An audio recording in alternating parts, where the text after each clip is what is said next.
patrol the cover boundary. At last the time is come, this is a cricketing emergency. Hear this call to arms for every cricket revolutionary. Take up your bats and stumps for the test match insurgency. At first they tried to silence us, but we would not be silenced.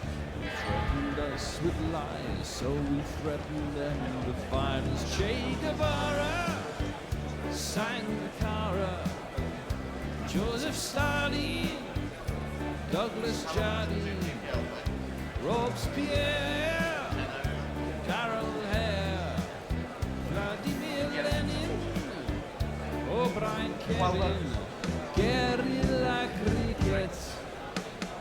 It's not about the winning, it's about how many rules you break. Even in cricket commentary, this is the best advice to take.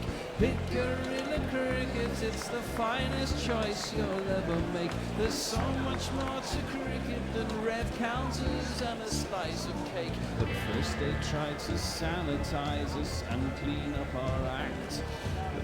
People like it filthy, and we know that for a fact. Fidel Castro, Lenny Pasco, Carlos the Jackal, Umar Akmal, Mahatma Gandhi, Grant and Andy, Brendan Behan, Austin Ian, guerrilla cricket. Stick with us, cause you know we're not the kind of thing that you see on the TV and the radio. So vive la revolution. First they tried to buy us, but we would not be bought. Okay, we were, but then we ran away. We will not be caught. Would not give up the ghost when they left us all for dead. They decapitated us, but we just grew another head. Chairman Mao, Jamie Howe, Ho Chi Minh, Asif Din, Václav Havel, Graham Saville, No Surrender, Percy Fender, Che Guevara, Sangakkara, Joseph Stalin, Douglas Jardine, Robespierre, Carol Hare, Vladimir Lenin, O'Brien Kevin, guerrilla cricket. It's almost 2 hours late, but the clouds have lifted and shifted, and in Kingsmead, Durban, is go. We're going to get 45 overs aside. England have won the toss, decided to bowl. You'd expect that, wouldn't you? But the main news of the day is that we are going to witness the first man called Bjorn play international cricket. The one change to the two sides is Ngidi goes out still feeling a little bit the problem that he had during the test series. They're not going to overutilise him. But Bjorn Fortuin comes in. Well, I was saying Fortuin, but we don't quite know how to pronounce the name. We put that in action. We've contacted Safas around the world to find out how we pronounce his name. But he is into the team. Good morning, good afternoon, good dawn, good dusk, wherever you are in the world. Welcome to Guerrilla Cricket. I'm Gorilla Hendo, Nigel Henderson, and alongside me we have the Bionic Man. It's Jason G. Hiscott. Hello. And The normal, ordinary man. Ordinary man to my left, Andy Ward. Get it quietly. He does things very They quietly. can't rebuild me. They can't rebuild you. They wouldn't know where to start. They would not. But welcome along, because we are about to witness the second one-day international from a notoriously wet Durban. It was pissing it down for 3 days when I was there. That was 25 years ago. But it's been doing pretty much the same all the morning. And it's almost as if it never stops raining in Durban as far as I'm concerned. The team news is, as I said, that Bjorn Fortuin comes into the team for South Africa. There are no other changes to either team. A spinner, an extra spinner on a damp, well, what we think might be a slightly damp pitch, having been under the covers for a while. Jason, what do you make of Dampish, this? tacky and slow is what they kind of suggested. Tacky seems a bit harsh. I mean, if I was a groundsman and someone turned up and said, your pitch is looking a bit tacky today, I think I'd be pretty Yeah, pleased. it's it's not the very most nice thing to say. I mean, complimentary. If you say there's a bit of grass adjective. on it, or there's there may be a bit of turn, but to turn up and just say it's tacky, Looks Well, it's- tacky. The whole ground looks tacky, mate. yeah. It certainly yeah. looked a bit green when they were taking the covers off. Well, we thought one side of the pitch looked very green and the other side didn't, as if they'd perhaps sort of mowed the wrong bit. But there you go. Or got taken off in a hurry just as it started to rain. Could have been that, because they had to bring all the tyres out, didn't they, to hold down the tarpaulin and whatever. So England have won the toss and will bowl. Any thoughts on that, Andy? Well, it's one of those things to do where if you're captain and if you we have reduced overs, we have possible rain later, we have everything's wet.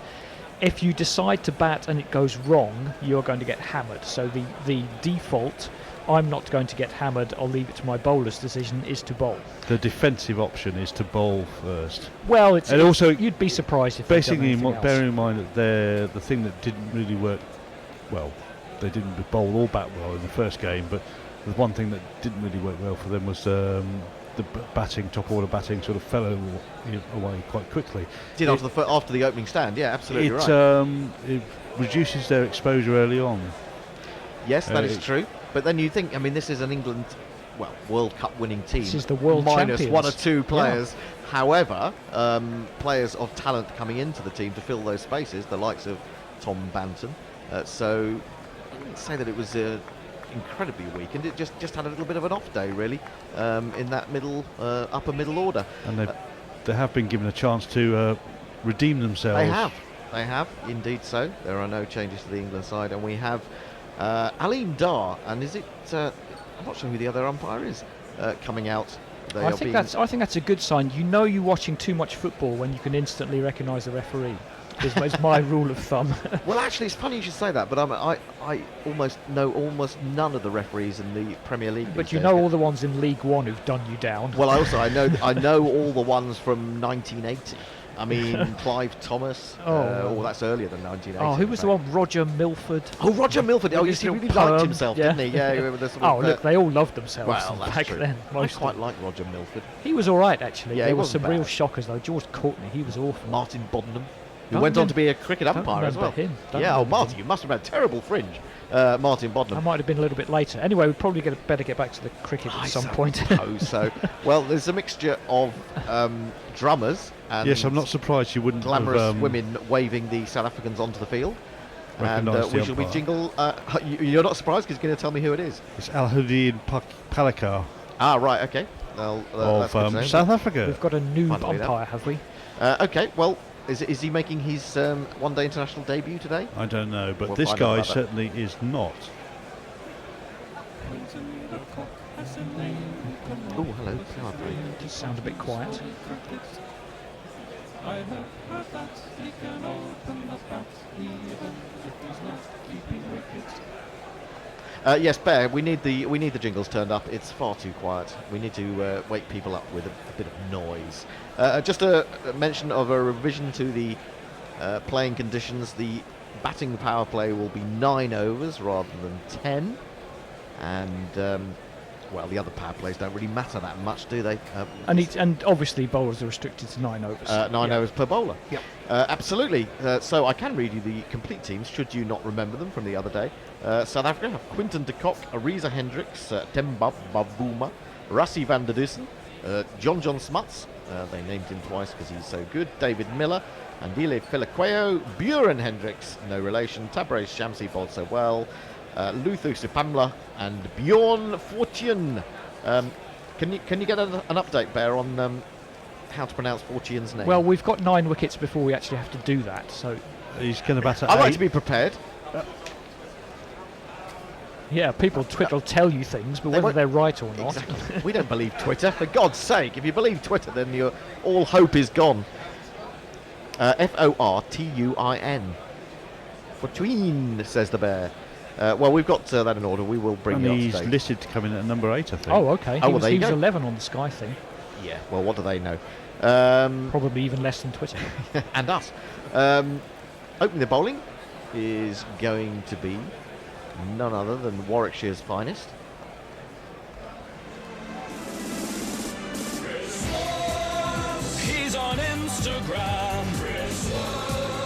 and he's a Twitter fan.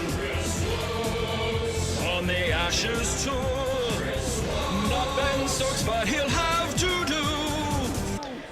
And he will be bowling, we think, to Quinton de Kock. Reza Hendricks is the other opener, but there's a delay. Oh, hello, something's being smashed into the outfield. Is it somewhere? I'll give you a couple of tweets while they're hammering things. Harry the Hadeda says, Ngidi is injured. Trust me, they would 10,000% play him if he was fit. That's Twitter confidence for you. He says Sipalma would be dropped before him. So Ngidi's out, and obviously Fortune is in. Fraser Middleton, I trust you already have Take a Chance on Me lined up for when Bjorn comes on. Well, I was thinking for his second spell, we could play some Bjorn again. Oh, very good, very good.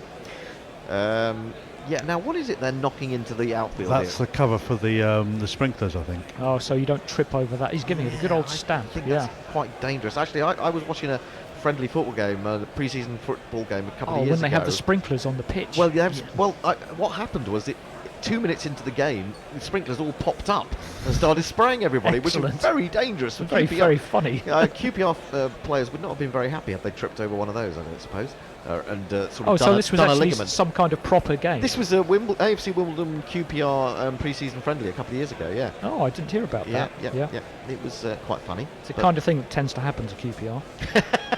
And AFC Wimbledon. It's true. Gits and Gratz says, great, we're getting some play. Nice to hear your voices again. What is bionic about Jason?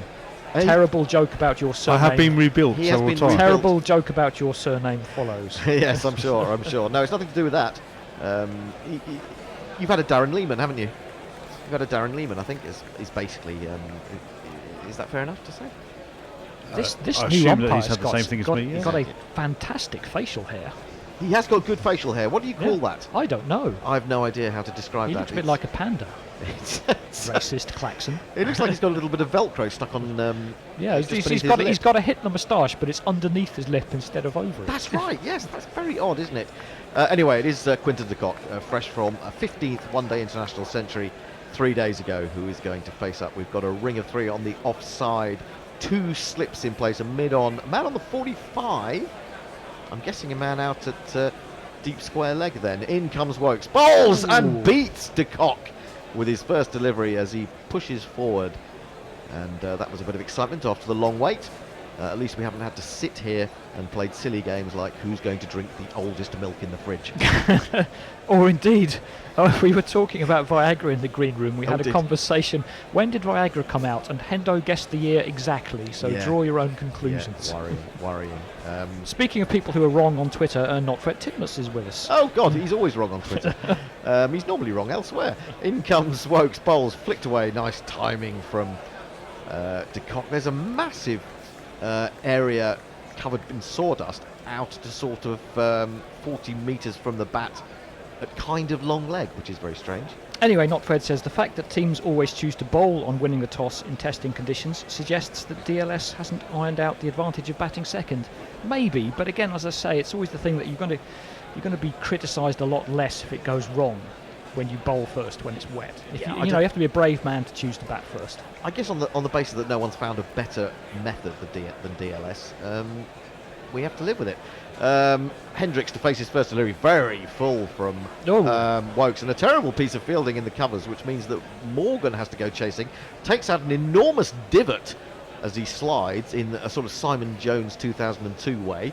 Survives it though, and Reza Hendricks gets back for 2. That's always a double crime to misfield, and in a way that the captain has to run after it. Yeah, it's not going to sort of aid your Not going to popularity please in him. the No, team, who is is it? that? Was it Denley? Let's name Yes, and it was. shame him. It was Denley. Denley. Why He's is he in normally the a lot team? Well, he's normally a lot better than that. I know he did that terrible drop we had in New Zealand, but he's generally a very good ground fielder. In comes Wokes to Hendricks again. Better ball, finds a thick outside edge that flies down to third man. And it does look a bit tacky, the It's a outfield, bit for sure, doesn't bobbly, it? yeah, Bobbly as anything, really. But anyway, South Africa are off to a decent enough start. 4 for no wicket from the first 4 balls. We will be coming to your tweets. We will be reminding you, of course, that the GPL is now open, the Guerrilla Prediction League, in which you must estimate how many runs will be scored in the day. You pay us £1 to do it. And if you do it right and get it on the nose, you get what's in the pot. I'll tell you what's in the pot. What's in shortly. the pot? Full met with a lovely, beautiful, timed push by De Kock, which almost dribbles the boundary. Banton slides. He doesn't take a divot out of the outfield. Gets the ball in. Good throw as well, and they're back for 2. 6 for no wicket. So an encouraging start in this first over from South Africa. Plenty of people with us on Crick Tracker. We've got Bikram Pokhrel, Bhavesh Rabri, Ramprasad Sobuj, Aditya Venki and Athorva Duri and many others. Hello to you. Welcome all, one and all in fact. Welcome along to Gorilla Cricket. Lovely to have you with us. In comes Wokes again, bowls onto the front foot, comes De Kock, and he looks in prime form, doesn't he? Batted so well in the test matches, batted well the other day. This one he times beautifully in defence out towards backward point. That is the end of the first over. South Africa are 6 for none. Yes, there's £33 in the pot. £33. Now, that may not sound like a lot, but remember, you could get that for just putting £1 in. The other point to remember is that the more of you that load in there, pile in there, the bigger the pot becomes. It grows during the day. Well, I say during the day. It grows until 2 o'clock our time here in the UK. Speaking of Viagra. Indeed, so. Indeed. It grows and grows. The power play, of course, is up until the 9th over and facing whoever it may be. I'm thinking Sammy Curran, of course, who opened the bowl, I think, the other day. Only bowled the 5 overs. Indeed, he is going to bowl to this man. Is he a batter or bowler? Sam Curran. What's his distinguishing feature? Sam Curran. His dad's from Zimbabwe. Sam Curran. And he's beloved by Liz Yates. Sam Curran. He's going to bowl too. You wear a shirt, the yellow and green. Oh, I like this one.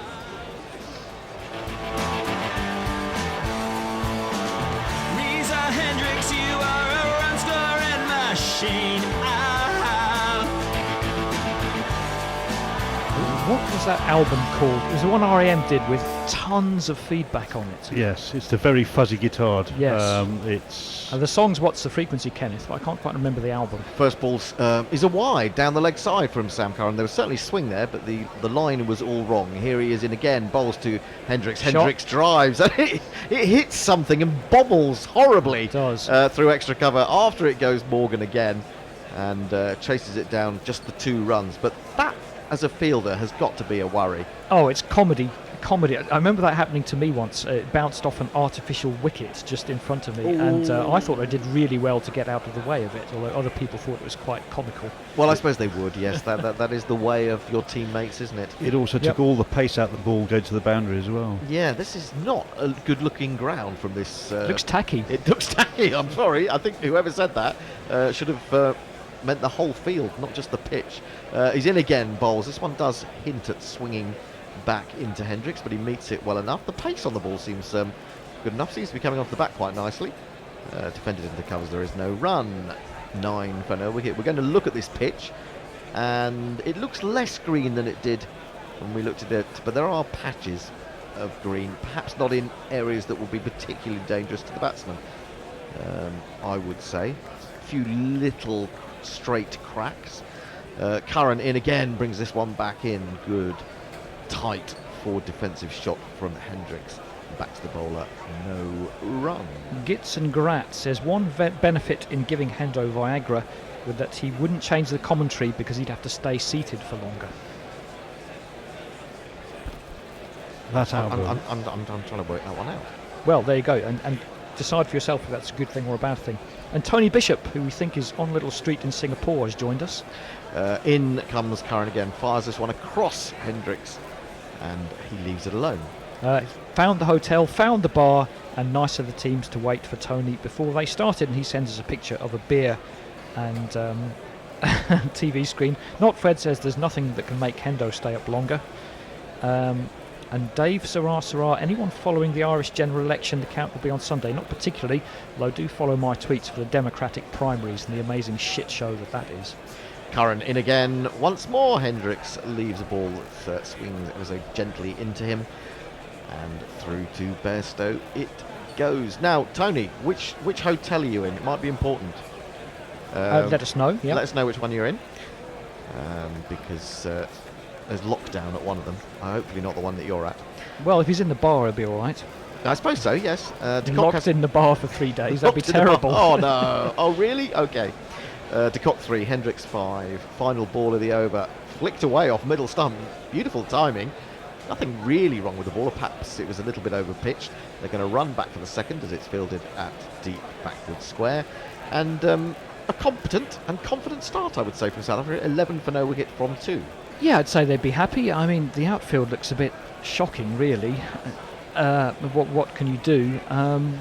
So, again, hard. Well, of course, we've got 5 fewer overs as well, so we're not getting to 300 today, I don't think. 250 looks a pretty good score in 45 overs. Well, I'm quite interested to see how the spinners will go on this pitch. We're going to have the slow spin of Matt Parkinson. That's been something of a subject of debate about whether he gets the ball through quickly enough.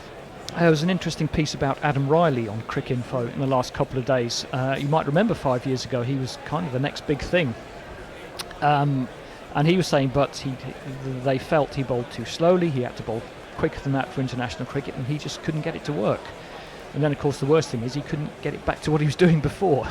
Wokes bowls to De Kock, start of the third over. It's flicked away through square leg. He'll pick up another single, go to 4, 12 for no wicket. Also, I saw a piece, I think, by Rob Key, in which he was discussing this and saying, well, being slow through the air really wasn't a problem for Mushtaq Ahmed. It So, makes it more you know, difficult. I think when you're slow, and I found this as spinners at a lot of level, the slower you are, Jason might be able to help us out here, the smaller your landing area is. Well, the margin for error is that much smaller. Yes. Wokes into the right-handed Hendricks is onto leg stump, and he flicks it on its way. Nice shot will bring Curran into action at long leg, and they come back or get through rather for 1. 13 for no wicket. And especially on slow pitches as well. I mean, yeah. like we had at Cape Town the other night. It doesn't give you much margin for error. And also the other thing is that he has been successful in T20 cricket, but of course in T20 cricket you're constantly having to come at the ball. It's the nature of the beast. It's a lot different for bowlers, T20 and ODIs. It's not necessarily that much different for batsmen. Wokes bowls defended, but they're going to take a single. Good pick-up at mid-off, who I can't tell you who it was, as he's run out of picture, but Wasn't that nicely Jordan? done. May have been Jordan. But they've come through for 1. I kind of thought this a little bit about Kuldeep Yadav, the India tour of what would have been 2017, 18, was it? 18, I think it was. As we watch Shamsi, Well, yes, as we're Shamsi at the moment on the screen. who is a flatter, slightly quicker spinner. Yeah, but I think there was all this talk. I think after Kuldeep did brilliantly, got rid of Bairstow and Root, I think, in a couple of balls. Well, it did say he had to bowl. Onto the back foot goes Hendricks and defends back to the bowler. Did Well, say- he got them out, and he certainly got one of them out stumped, and it was because they felt that they had to come at the ball. And I thought that in other forms of the game where you don't have that pressure on you to score. Yeah, in an ODI you can just milk a spinner for 6 and over in the middle overs and you're happy. Yeah, but in T20 you feel if you're not going after them that Yes. something's wrong, don't you? So it's as much about the perceived pressure as the actual pressure, I think. 14 for no wicket, De Kock 5, Hendricks facing up. Defends one that maybe keeps a little bit low, maybe comes back at him ever so slightly off the pitch, and Wokes follows through to field. I'm talking about Yadav in particular. When he had his initial success in India, they then said when he toured England he would have to speed up because the pitches wouldn't allow him to bowl that slowly and Yeah. get away with it. Well, I mean, this has also been something that Adil Rashid has had thrown at him as well, but he seems to have come through it pretty well. At least in white ball cricket. Yes, certainly true. Fuller ball on the line of off stump, defended back to him by Hendricks. And that is the end of Wokes' second over. He's conceded 9. South Africa, after 3, are 14 for no wickets. Messi Jez is with us. Hello, Jez. He says, evening all. Delighted to advise that the imminent arrival of Tony Bishop in Australia is being marked by both a massive cyclone and some terrific floods. Well, you've had fire, now it's water. Don't know what's coming up next. He does say the 4 horsemen are in full flow. Well, Plague. you do know. Plague is coming for Oh, you. jeez, don't say that. It is true to say that at the outset of Tony Bishop's broadcasting career, a couple of years ago, every time he came on to do his ball-by-ball stint, it would rain. So Tony does say that war, famine, death and pestilence would make a pretty good 4-man attack. Very good, yes, indeed. Good knowledge on pestilence, by the way. As Tremendous. the young one said, war, famine, death, and the other one.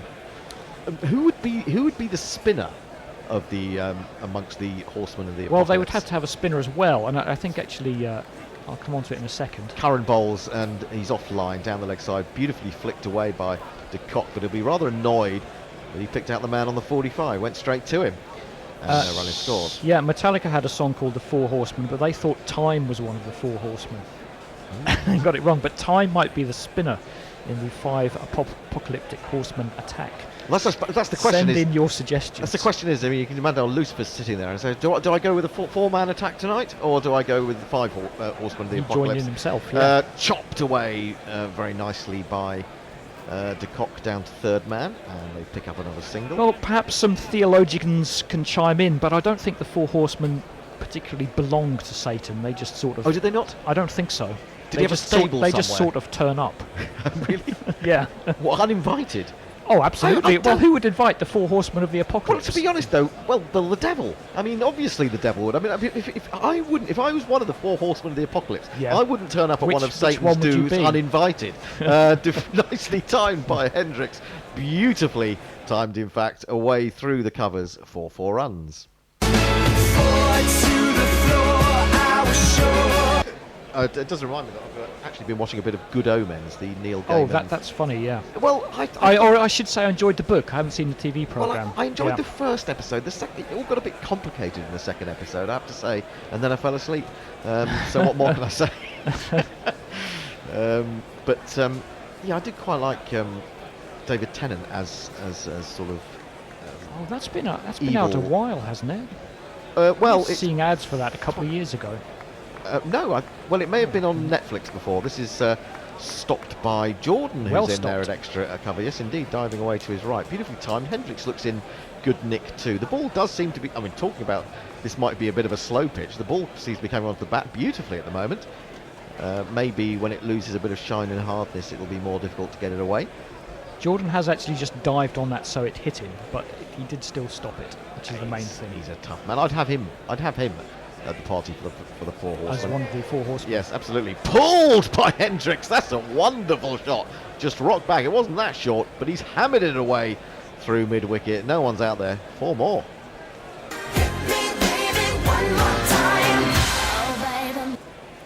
Yeah, Sean Teese is like me. He immediately thinks of the young ones when someone mentions the Four Horsemen. Yeah, fancy a game of Travel Scrabble, Death. Death? There's a. Where did I see this? I may have been on a birthday card or something like this, where it's a picture of the devil. Hendricks just reaching for this, but again Ooh. timing it beautifully. Squeezes it between backward point and cover. Banton chases after it. They get back for another 2. 25 for no wicket at the end of the 4th over. Hendricks has gone to 18, and de Kock has 6. I was just to finish that thought. The devil's sitting in bed with a little bit of late night reading, which turns out to be the Bible. Yep. And he's just sitting there saying, "Bit harsh." Yep. I like that. Everyone's a sinner except this guy. Indeed. Sorry, it's a Simpsons joke. Peter Lloyd, Good Omens came out in May on Amazon, but has since been on the BBC. Yeah. Okay. That's where I've been watching it, on proper terrestrial television. No, don't start me off. That may not be around for that much longer, of course. You may Oh, need yeah. to cherish it while it's there. to be Yeah, honest. let's cherish it. Yes. Fucking cherish it when they charge me my license fee. Oh, grumble, gripe and groan. But I don't want to watch it. Why should I pay a license fee if all I want to watch is Sky Sports? Public service broadcasting. Well, charge it centrally then. Here comes Wokes, moving on to bowl to de Kock, and de Kock is forward to a very good length ball actually. Wasn't sure whether to go back or come forward. In the end, he propped onto the front foot and just You're dropped okay it with down. paying Michael Vaughan and Jonathan Agnew's wages then? No, I'm not. I really Well, there am you not. go. I really am not. But I mean, I don't think that's the problem. I think that, well, I do think that's the problem. That certain people are paid too much. It's not just a gender thing with the BBC. It's just madness. I mean, how? If you want to talk about, don't get me started. Yeah. How Gary Lineker can be worth $2 million for sitting in the fucking Much of the Day studio once a week? I don't know. Forced back to Wokes, and he takes it. There is no run. Yeah, of course, TV personalities. Philip Schofield in the news this morning. Are we going there or not? No, let's not go there. Okay. Let's not go there. But you see, this is the thing about the BBC. You've got someone who risks their life, like John Noakes. John Noakes, of course, jumping out of climbing Blue Nelson's Peter planes. column, yeah. Climbing Nelson's column, or someone like Jeremy Bowen who goes to the Middle East and does things like that. Edge! And there is no second slip. Flies away. Round comes Sammy Curran, third man. They're tearing back. He's going to have to be quick. Puts in the dive. I don't think. Did Johnny Bairstow take the bails off at the end? No. I don't think he did. But that was all very exciting. We'll come back to Jeremy Bowen in a minute. But he got the edge. Sam Curran came round, got the throw in quickly, flat and hard. And it looked for a moment that de Kock was really struggling as he came back. Ended up putting in the dive. He's gone and watched it rather than trust his partner's call and set off. Yeah. He maybe was a bit worried there'd be a second slip there for a moment. Oh, he really did have to dive, didn't he? Bairstow missed the stumps. He's terrible wicketkeeper. Well, not as bad as some others. But what I was going to say, Jeremy Bowen, I think apparently gets paid about 850 grand a year. Now, whether you think that's worth it for risking your life as a journalist, I'm not sure. But to have him getting that sort of money when Gary Lineker is getting 2 million just makes me... Well, and footballers get paid more than nurses. What are you going to do? Well, yeah, but you're talking about the BBC here, aren't you? I mean, that's a completely different thing. They have a choice as to how much they pay these people. Nurses, there's a budget to a certain extent. I suppose there is with the BBC, but it depends on how they use it, doesn't it? 27 for no wicket. De Kock has 8 with that couple. Hendricks has 18. In comes Wokes, and he aims a drive, but the bat turns in his hand, and he rather drags it up to mid-on. And there is no run. Hendricks 18, De Kock 8. 27 for no wickets. Gitz and Gratz says the 4 horsemen of the apocalypse. You don't mention Red Dwarf. Well, we're more 80s guys than 90s. I think that's what it is. And Jen Rowe, chasing Willow. I checked to see it was hosing down in Durban, sorry, it's always hosing down in Dublin. Thought there would be no cricket. But joy there is. How are you lovely people? We're supposed to have minus 18 with wind tonight. It's good baking weather. Minus 18! This is driven on the up. Lovely shot from De Kock, being chased by Roy, I think it is, who gets there. And then having done so, just lobs It's the a ball slow back old in. outfield. I mean, not 29. surprisingly, but... 29 for no wicket. Well, yeah, absolutely. We're talking about there's been a lot of overnight rain. It was still raining when we got in this morning. The England team hadn't even left the hotel by all accounts. And there was talk that we wouldn't actually get any play today. Locals, what do they know? Were saying that this was not looking good. But here we are. And South Our Africa slogan, moved to guerrilla 29. cricket, but here we are. Here we are. Take it or leave it.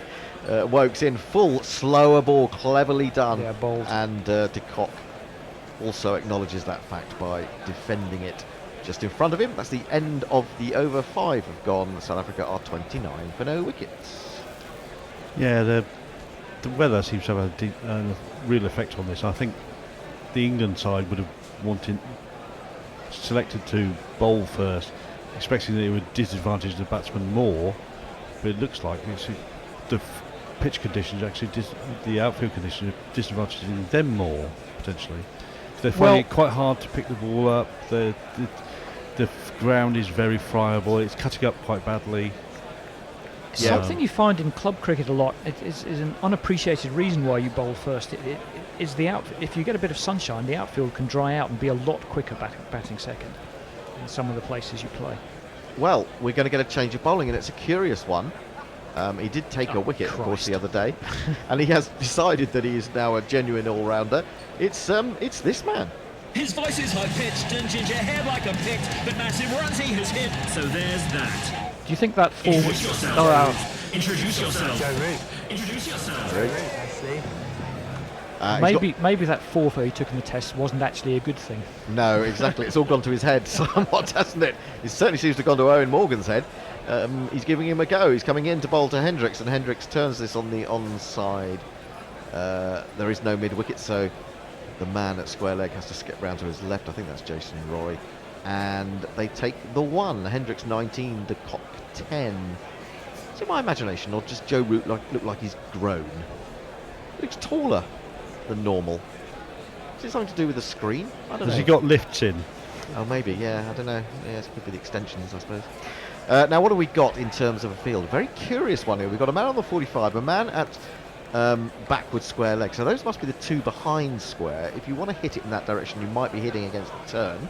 Anyway, Root comes and offers him some filth into the hip, really, quite short. He turns it with a measure of surprise for one into an enormous gap. Since when was Root a white ball bowler? I just don't understand. Well, he this. has been. If you remember, when was it in the T20 final? Wasn't Yes, it, he against opened the bowling and we got Chris Gale out. Yeah, this is flat and horrible and punched up towards a deep set mid-on. Root tries to scarper halfway to that man to get it himself, but then leaves it to him. So singles from the first 3 balls of this over. I would like to see him throw it up a little bit just to see what happens. Why is he bowling the power play and not Parkinson then? Yeah, that's a good point. This one is defended onto the onside of the pitch. Root scrambles round to his left, picks it up, hurries back. He's getting through this over, or trying to get through the over very quickly. Maybe that's part of his plan, to discomfort them. He's in again, it's flat, he's already bowled him! He's bowled him, would you believe it? No. It was a slingy delivery. Quinton de Kock went back outside leg stump, tried to cut it, and it took out his middle stump. What great captaincy from Owen Morgan, and what great bowling from Joe Root, actually.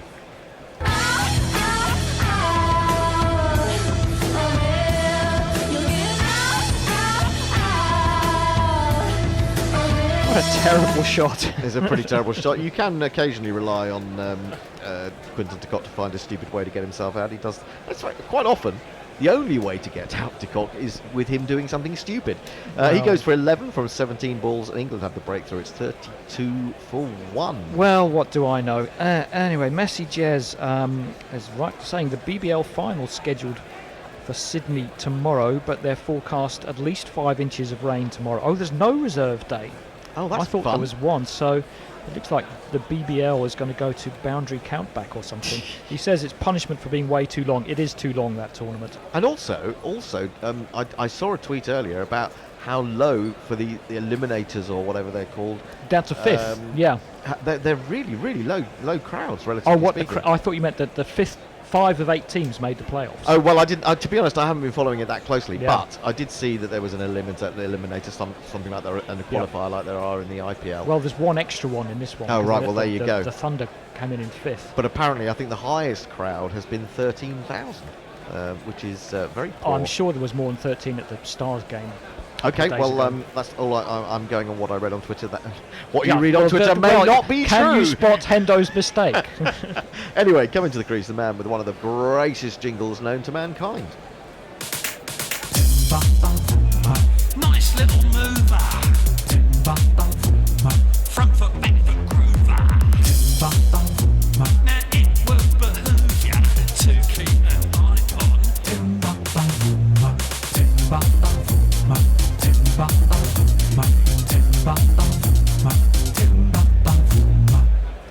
Yeah, I love Temba Bavuma.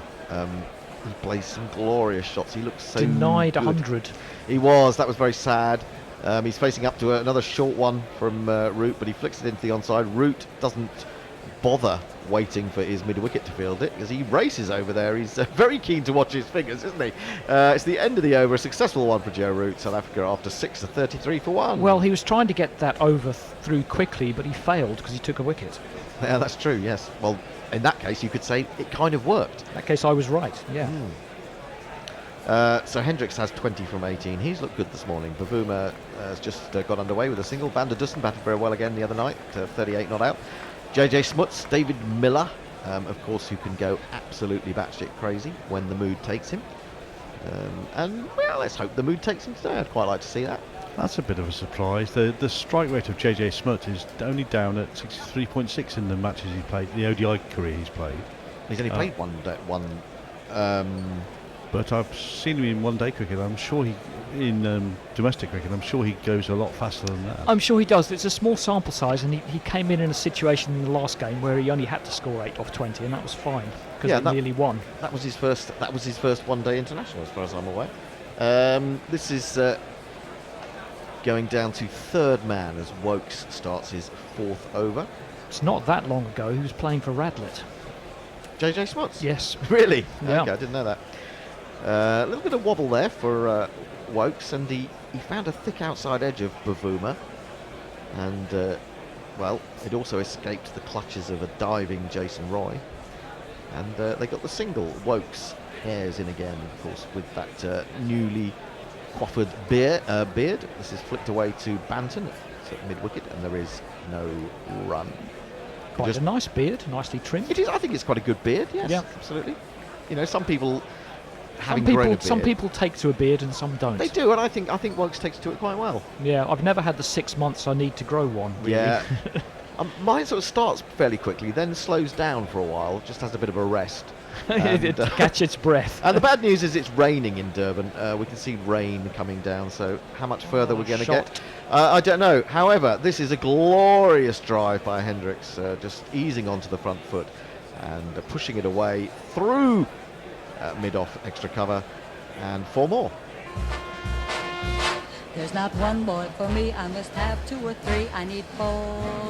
And the bad news is that with that stroke, the umpires are saying, oh, it's a little bit wet out here. We're not going to continue for the time being. Bring on the covers, roll on the tyres. Well, yes, the tyres will come on. At least we don't have loads of covers that need to be, well, take sort of half of the national grid to get them off the field.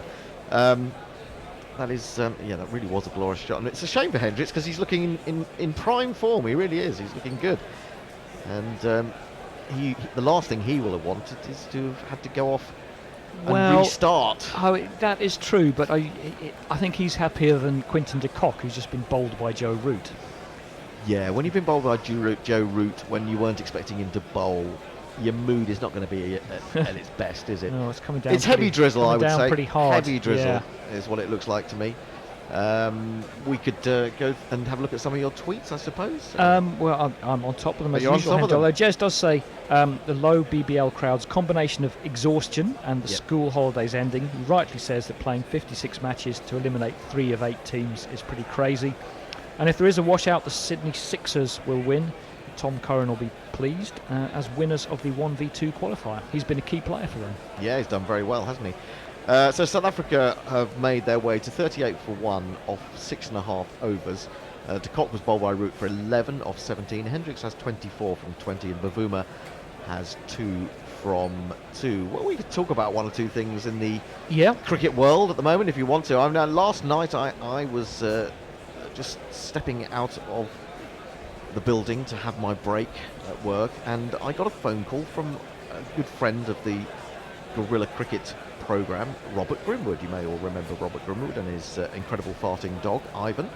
No, I'm sure if I'd heard that, I would have You've never remembered heard it. of the Incredible Farting Dog? Well, I have you've now. never actually smelled the Incredible Farting Dog, clearly which is probably more to the point. And he had rung me because he's outraged about the way England have treated Jofra Archer. And we had a little bit of discussion about that. I can't say that I agreed with him on every point, but I just thought it'd be interesting to get the views of Well, what you. was his outrage Well, based on? outraged the fact that they'd got him to a point where they've allowed him to get injured, that they haven't treated him as well as they should have done. They haven't wrapped him in cotton wool to a certain degree. My point, really, I'm not sure that whether I made it to Grimmers last night, is that he bowled in 1 innings in New Zealand for something like 41 overs. Yeah. And I think, and you could see that as sort of harmful abuse of a new fast bowler. A workplace abuse. Workplace abuse of a fast bowler. But I think there is one thing about Jofra Archer that makes me disagree with that. I think that because Jofra Archer looks so easy in his run-up, he can produce balls of 94 miles per hour without apparent effort, would encourage any captain to keep bowling him. And I wonder whether that, I don't think it's a deliberate thing that there was some talk that perhaps England's bowling lineup wasn't that strong, and of course there was all the problems with other injuries and what have you. But I just think that Jofra Archer is such an easy on the eye a bit sort of more bowler. like Bob Willis. If he was or Bob Willis or maybe Angus Fraser or someone like that, who looks grumpy at the idea of having to run up an incline of 1%. Who wouldn't? Well, yeah, absolutely. I feel that is possibly the problem. I just put that out to you guys here and perhaps to people on the Twitter sphere. I don't really think it's anything more sinister than that. I don't think KP helped the issue by claiming it was because he's from the Caribbean. I don't really go along with that. KP saying something clickbaity. Well, yes, exactly. I mean, there is that, but also because I think KP still has his issues with the England team, doesn't he? He has his issues with the England board. Well, the England board, the England management, whatever you want to call it. The actual, getting off topic, the actual nerve of him saying you should all shut up and stop criticising Boris Johnson, coming from... Did he say that? Oh, yeah. Well, there He you says go. he's your Prime Minister, stop giving him a hard time. No, he's your Prime Minister, Our KP. Prime Minister. But he's also KP's Prime Minister. Yeah, because he's a Tory, yes, exactly. There you go. No, but sorry, back to Joffre. Yeah, I mean, I've seen people saying, well, should he have been playing in New Zealand? Shouldn't they have known those pitches would do nothing for him? Well, I don't think anyone really knew that they were going to be quite as poor as they were. Anodyne, yeah. Yeah, I mean... There's the two arguments. There's you want the extra pace to counteract the anodyne pitches, Yeah. or there's his extra pace will count for nothing, and you don't. And you can argue either way. You can as to indeed, whether or not absolutely. you should include him. Absolutely. Well, it's people have to be. I think we have to trust what's happening a bit more. Then there's the other thing. If people think players are being underbowled, we as cricket fans will also complain and say, Yes. "Yeah, why isn't Other people tweeted this as well. It's like whenever Joffre's not bowling, everyone should say, "Where's Joffre?" Which was kind of happening in the summer. Yeah, I mean, I think this is the difficult thing, and if you've had a player who's burst onto the scene and has done so well, and you are playing on those anodyne pitches, the temptation is to think, well, he's my way through. He's the man who's going to get this ultimate breakthrough, and you in the end you grind him into the dust by making him work too hard. This is all coming back to the same root problem that everything comes from, and it's just too much cricket. Well, too much cricket, yeah. And people are saying, well, he's not going to be able to play for England in Sri Lanka. He's going to miss the IPL. Well, is it a bad thing that he's going to miss the IPL? Well, Maybe to those people is for him if he thinks he can make £700,000. Yeah. Well, again, the other thing is, this is something I was talking to Grimmers about, is will he be compensated for that in any way? Will the ECB compensate? Well, that's the last thing that's going to happen. Perhaps they should. It's not going to happen. He'd have to sue them, and then good luck getting picked for tests after that. Would there not be some sort of insurance? I'm sure there's some insurance in place for the IPL contracts to allow for a payment. I don't know. I honestly injury. don't know. If you are unavailable for selection in the IPL, if you get an injury after 2 games, and you are then unavailable for selection, you don't get paid. Yeah. You only get paid 2/14 of what you went for. Honestly don't know how it works if you are injured before the whole thing. I can't imagine they're just going to pay you. Yeah, and then does that mean that the team that you're playing for then has more money at their disposal? I don't know. Again, bring in that's another probably player? a secondary issue. It's, again, but there's so many competing factors and so many leagues and teams and formats competing for players' time. And the trouble is, every captain he plays under wants to bowl him more overs, and every team wants to pick him to play. And I suppose the thing about the IPL or whatever is, he's only going to be bowling 4 overs, but I guess it also depends how many of those games he's actually going to end up playing. You could play anything from sort of 3 to 14 games. Again, if you're, it's quite an interesting distinction. If you're available but just not picked, you still get paid. If you're actually injured, you don't. Yeah, it's a tricky one, isn't it? There must be some sort of insurance in place. I don't know. Perhaps someone could let us know. There's some other cricket going on planet Earth. Bangladesh are all out for 233 against Pakistan. Mohammed Muthan top scored with 63, and Shaheen Shah Afridi took 4 wickets. And not sure exactly when this happened, probably overnight, but England women beat India women by 4 wickets in their World Cup warm-up. And of course here, South Africa That's are the end of their tri-series, I think. 38 for 1. Yep, 38 for 1. Well, it's very difficult to know what's going to happen, because immediately that rain starts to fall, we go back to the Sky studio and listen to Niall O'Brien and Jimmy Anderson. Well, if there's one thing Niall O'Brien should be an expert on, it's rain. He should know a little bit. He should be able to sniff it, shouldn't he? It should be part of his antennae. Yeah. Absolutely. Yeah. What's the phrase? If you could see rain, it's raining. If you can't see rain, it's not it's raining going to rain. yet. It's not raining yet. Yes, indeed, indeed. You've missed out one game, extra game, I think, which is go on. also in South Sorry, Africa, which is the Under-19 World Cup final. Right. Tell us what's happening there. Which I I think think Australia got quite a big score, didn't they? It's not Australia the got final. 390. Australia got knocked out. it's the third, fourth playoff. Well, it's not the final then, is it? Oh, third, fourth playoff. So who? Australia got 319 might for be the 8, plate and final. and their opposition are 62 for 1 after 12 overs. who are their opposition? West Indies. I'm sure this is not the final. Is this the final? I don't think it is. No, it's not. I'm sure it's the 5th place playoff. Oh. Yeah, Australia got knocked out in the quarterfinals. So it's Australia what? West Indies. And they got 318. Trying to Yeah. find out who's actually in the final for that, and it's a bit It complicated. is it's Bangladesh versus It's not England either. They India. got knocked out. England Yeah. won the plate. England won the plate. They beat They Sri were Lanka. 9th. Yes, England were 9th. Ninth. The future's bright. Ninth. Yeah. That's appalling, isn't it? Really. Still, England finished 9th in the 2015 World Cup, so maybe it'll be their springboard. It could be, except none of them will be playing next time, will they? Because they'll Well, all none be of that, over none over of, 19. none of that England team None of were that England playing, team will and rightly play. so. Yes, That's yes, indeed. Decent partnership score. I think Australia got 319, and the high score 64. Sounds like Lots there and was lots of some- scores all the way down There was some the input list. there, yes.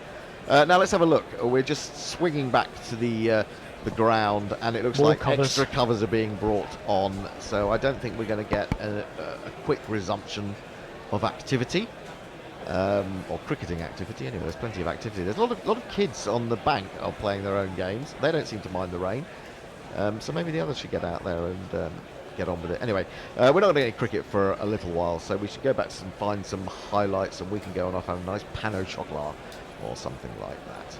Any responses to the Jofra Archer debate? Well, Chris Save Withybush does say if a player gets injured before the IPL, I think the team gets the funds back to buy someone else, which is Right, why they that do. doesn't cover whether the player gets anything though. Well, I guess. That would I don't be know. I difficult, don't. wouldn't it? Yeah, I mean, yeah. If you were Jofra Archer, you'd probably be quite annoyed if you had a big IPL contract and then you had to bowl 50 overs in New Zealand and got injured and couldn't play. Yes, I suppose that's true. That's probably true. Anyway, we're going to look some. We're going to look some highlights. Jason, you're going to find us some highlights, are you? Or we could play the Duncan Hamilton. Oh well, let's play Duncan Hamilton again. Tony Bishop can listen to his own. He can play. In fact, he can play this. He can put it on in the bar in his Singapore hotel. He can inception himself. Indeed, and he can tell you how wonderful he is. We're going to listen to Tony Bishop talking to Duncan Hamilton about his book on Neville Cardus and one or two other things, maybe.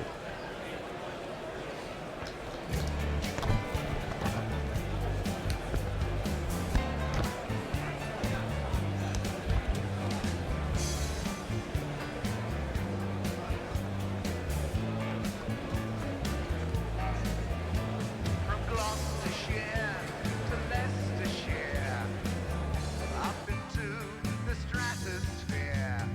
Grab yourself a can of beer. Countyman, lend us an ear. From Arthurshire to Zubashire, even if you're a newbie. Welcome, welcome, welcome here. Welcome to Gorilla Share. Get out of bed and chair and head for here. Forget the spouse, kids, and career. Fish will bring some atmosphere. Endo's bite ain't worse than his Berkshire. From Warwickshire to Worcestershire, still around or disappeared. They're part of the discussion here. Welcome to Gorilla Share. Welcome once again to Gorilla Share, and it's a special edition tonight in many ways. My guest this evening is none other than a sports journalist and author Duncan Hamilton. So much we could say about a man whose work I have followed for many years. 3 William Hill Sportsbook of the Year prizes, nominated on a further 4 occasions, 2 British Sportsbook Awards, and the only writer to have won the Wisden Cricket Book of the Year on no less than 3 occasions. His biography of Chariot Sapphire runner Eric Liddell was a New York Times bestseller, and recently He's contributed to Johnny Bairstow's moving biography, or autobiography, A Clear Blue Sky. But today, we're going to concentrate mainly on his most recent work, The Great Romantic: Cricket in the Golden Age of Neville Cardus. Also with me is Annie Chave, well known to all of our listeners. But Duncan, welcome indeed to Guerrilla Share and Guerrilla Cricket. Thank you so much, Tony. I wonder if we could start perhaps by you telling us a little bit about how you discovered Neville Cardus, because you have such empathy and passion and in the way that you talk about him. Well, it was 1973, and Cardus was being interviewed by John Arlott for the BBC, and they did 4 separate programmes. And I caught the first one, mostly wanting to watch because of John Arlott, who was a massive, massive hero of mine. And I didn't really know that much about Cardus. But as he spoke, I thought, well, I really ought to go out and get some of his books. I think I just recently read J.M. Kilburn. I think I got him out of the library at the time, simply because he'd got one of his collections out, probably that a year. And Cardus interested me for an awful lot of reasons, really. A, because he was able to describe not only place, but actually movement and action. And I would sort of explain that they are 2 kind of different things, really. The kind of movement, I mean, is the way that someone would actually play, whereas the action would be the game around him. And that absolutely fascinated me. And it was only really after I finished the book that I suddenly realised another significant thing. That was also the year that I learned how to type. I kind of went into a typing class purely because I decided that I was going to go into journalism. And I wanted rather to go into ironically, sports something he never did. From my recollection, he always eschewed technology and typing, didn't he, for most of his career? Oh, he did. I mean, he couldn't type. I mean, he could do some. He could sort of type at 2 fingers, but it was so slow. And when you look back at his archive, his handwriting was absolutely beautiful, which is, of course, very much the case for people who were probably schooled shortly before I was. I could never write 1,000 words handwritten. In fact, I can barely write 2 sentences nowadays because I've been typing for so long. But Cardus was able to kind of write these very long pieces. And one of his main kind of points about writing was that if you had far too many crossings out, then the piece wasn't working and you should go back and actually start from the beginning. And when you read his kind of copy in its original form, there are very few crossings out. So, well, that's extraordinary, because if I think how I write, I'm constantly pressing the back button and editing the editings of my edits. But you reckon somehow his flow was natural? Yes, I think it was. I think he was rather like J.M. Kilburn, who was exactly the same. I think they were both essentially twins, really. I mean, I once described Cardus as the kind of Wordsworth of the kind of press box, and kind of Kilburn was more the Samuel Coleridge, kind of slightly less flowery. But Kilburn was exactly the same, never used a keyboard. Yeah, as I said, I think what comes out to me in reading, well, certainly in reading the Great Romantic, but also in reading Kings of Summer, is at times you are talking about him, and yet you're describing the world in which he existed in words that, frankly, sometimes could almost be his. You almost seem to completely inhabit his space, and that makes it one of the more fascinating things about reading the book. Was that something you were quite conscious of when you were crafting it? Well, I was very conscious of the fact that he wrote so well that I would have to write fairly kind of plainly, really, because I thought that if I tried to copy him, or I tried to write in even a kind of half similar way, that it would rather be like putting too much sugar in a cup of tea. And so I was very conscious that on certain kind of passages, I just wanted to write them very simply. Because some of the stuff that Cardus wrote was absolutely beautiful. You kind of read it back, and if you just change the names, try to pretend it was from the if you actually try to pretend that it was from the current day as opposed to the 1920s, I mean, it would pass kind of muster now.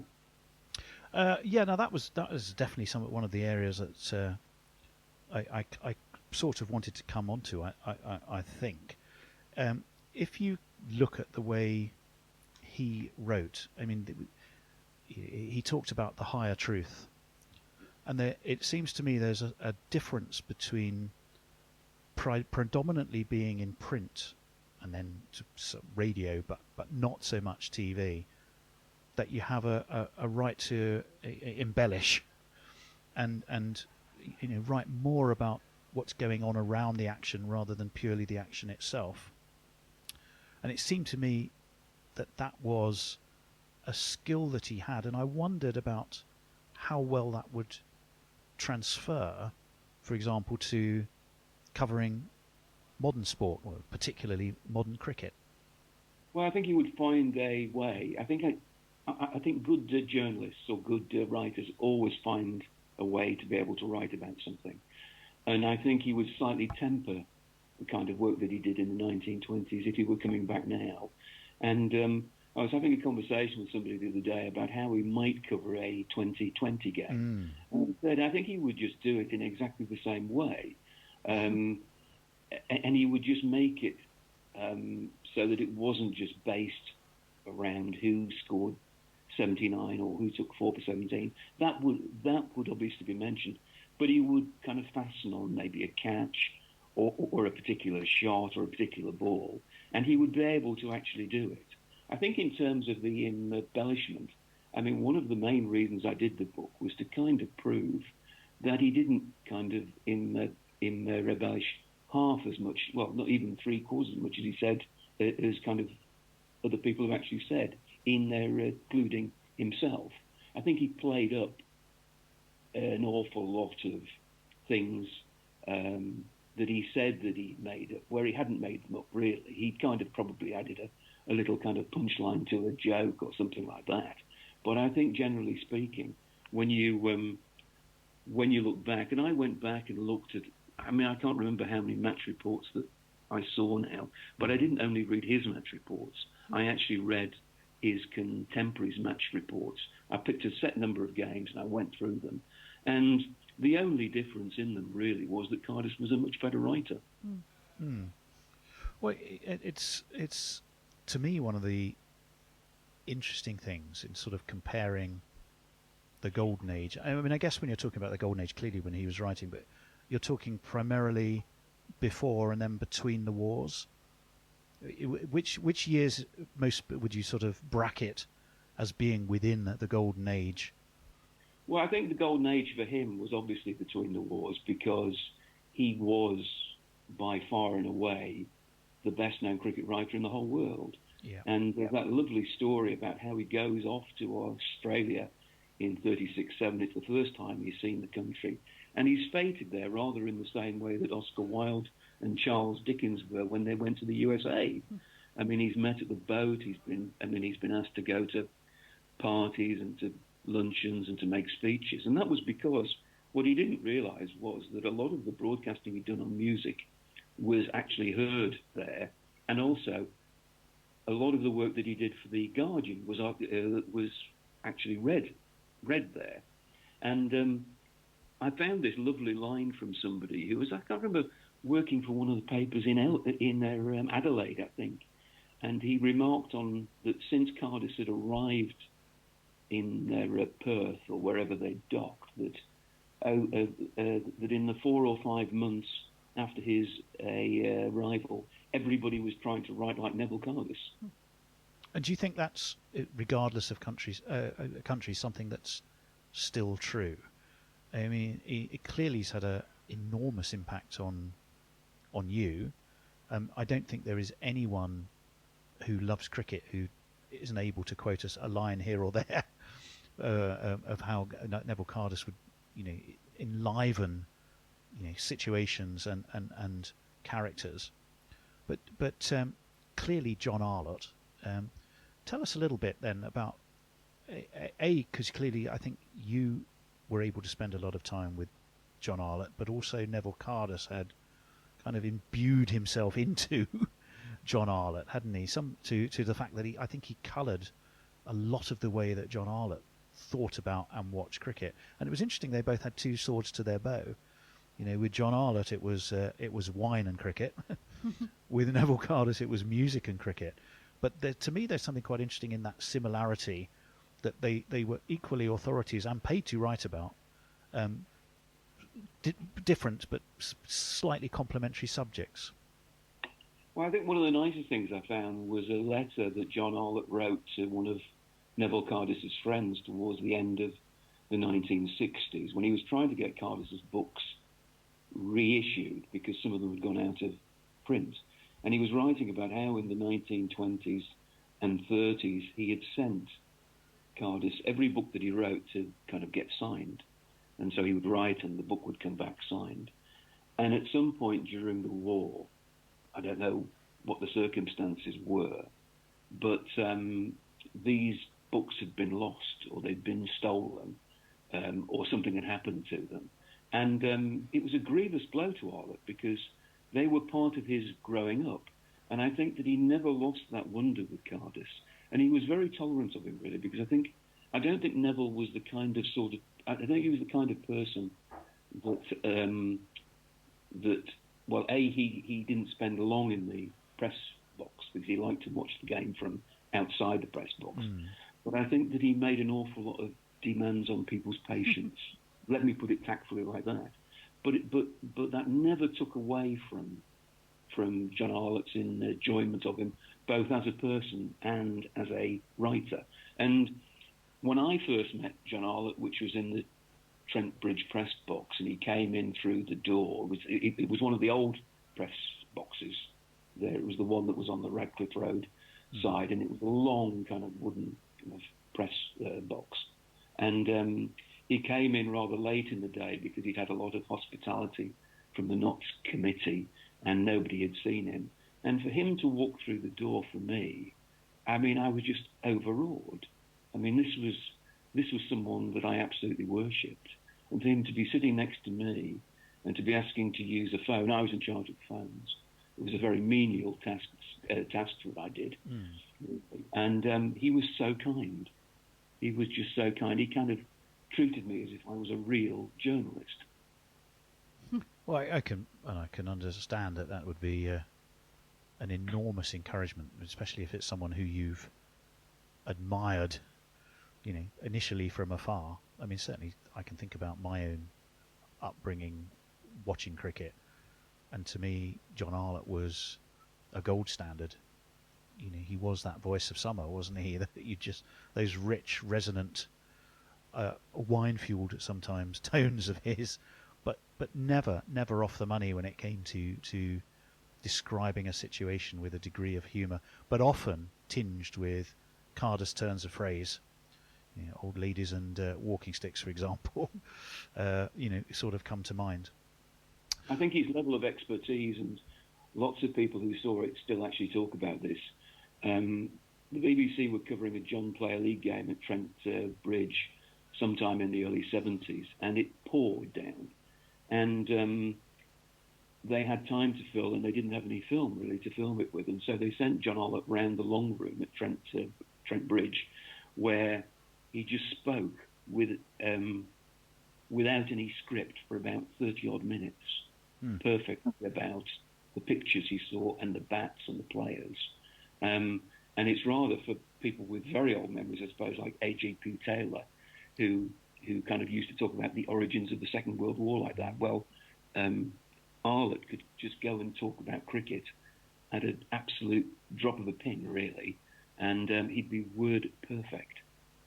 Tell us then, perhaps, because although I'm sort of flipping between books a little bit, to me they just belong as companions to one another, which is the Kings of Summer and the Great Romantic.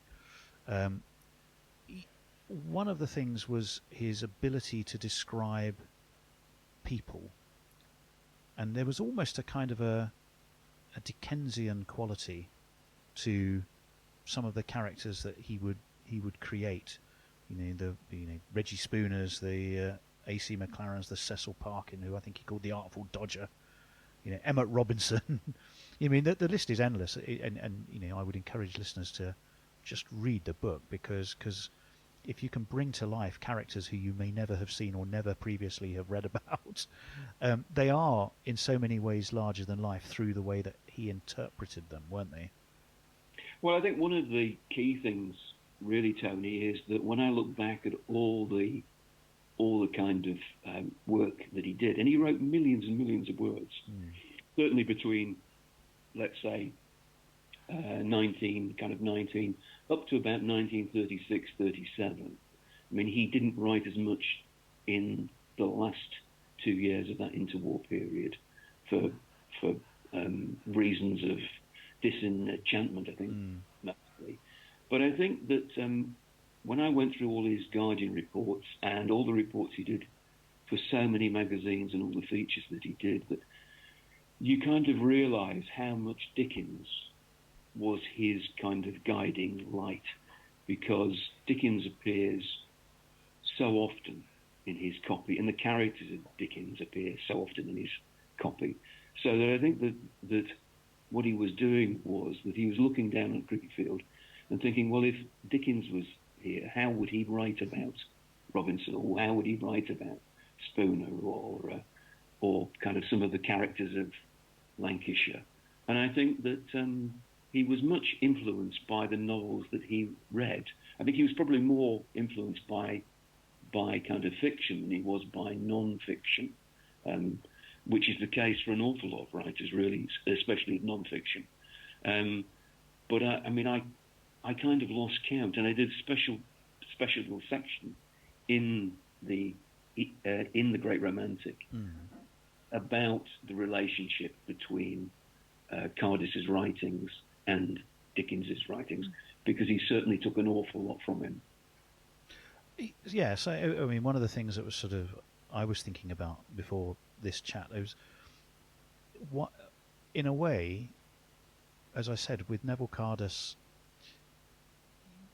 the reader probably hadn't seen the action, whereas today the reader of anything by and large may well have seen the action, because they will have seen a YouTube clip or they will have watched it on Sky TV, or they will have watched it on BT Sports, or even seen clips on ESPN. There are ESPN Cricket Info. There are so many ways you can see and consume, and therefore your imagination in some ways doesn't need to be poked as much or stimulated as much.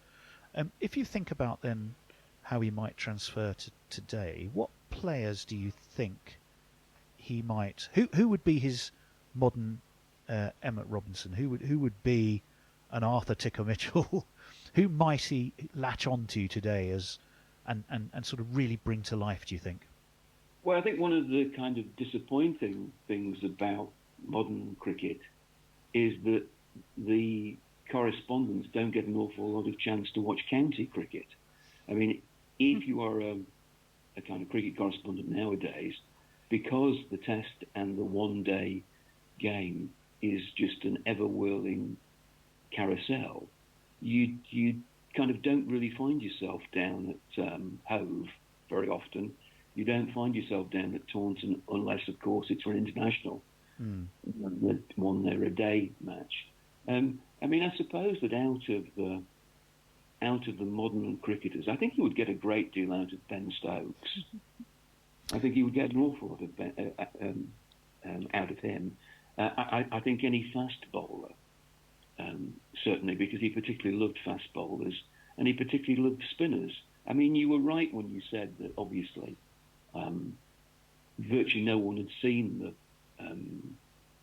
the kind of players that he was talking about in the 20s or 30s. Pathé News did a series where they went round all of the counties towards the end of the 20s and the beginning of the 30s, and they did these little 10-minute films, and that would have really been the first time that anyone had seen them on the big screen, apart obviously from the test matches.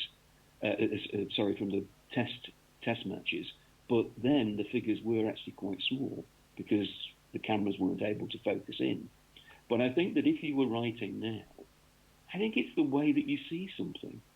I think that he would see something in a player like Ben Stokes that he would still be able to kind of pick up and kind of use. And as a reader, you would probably say, well, I hadn't noticed that before. I just think that was the kind of writer that he was. There was a touch of genius about him, really.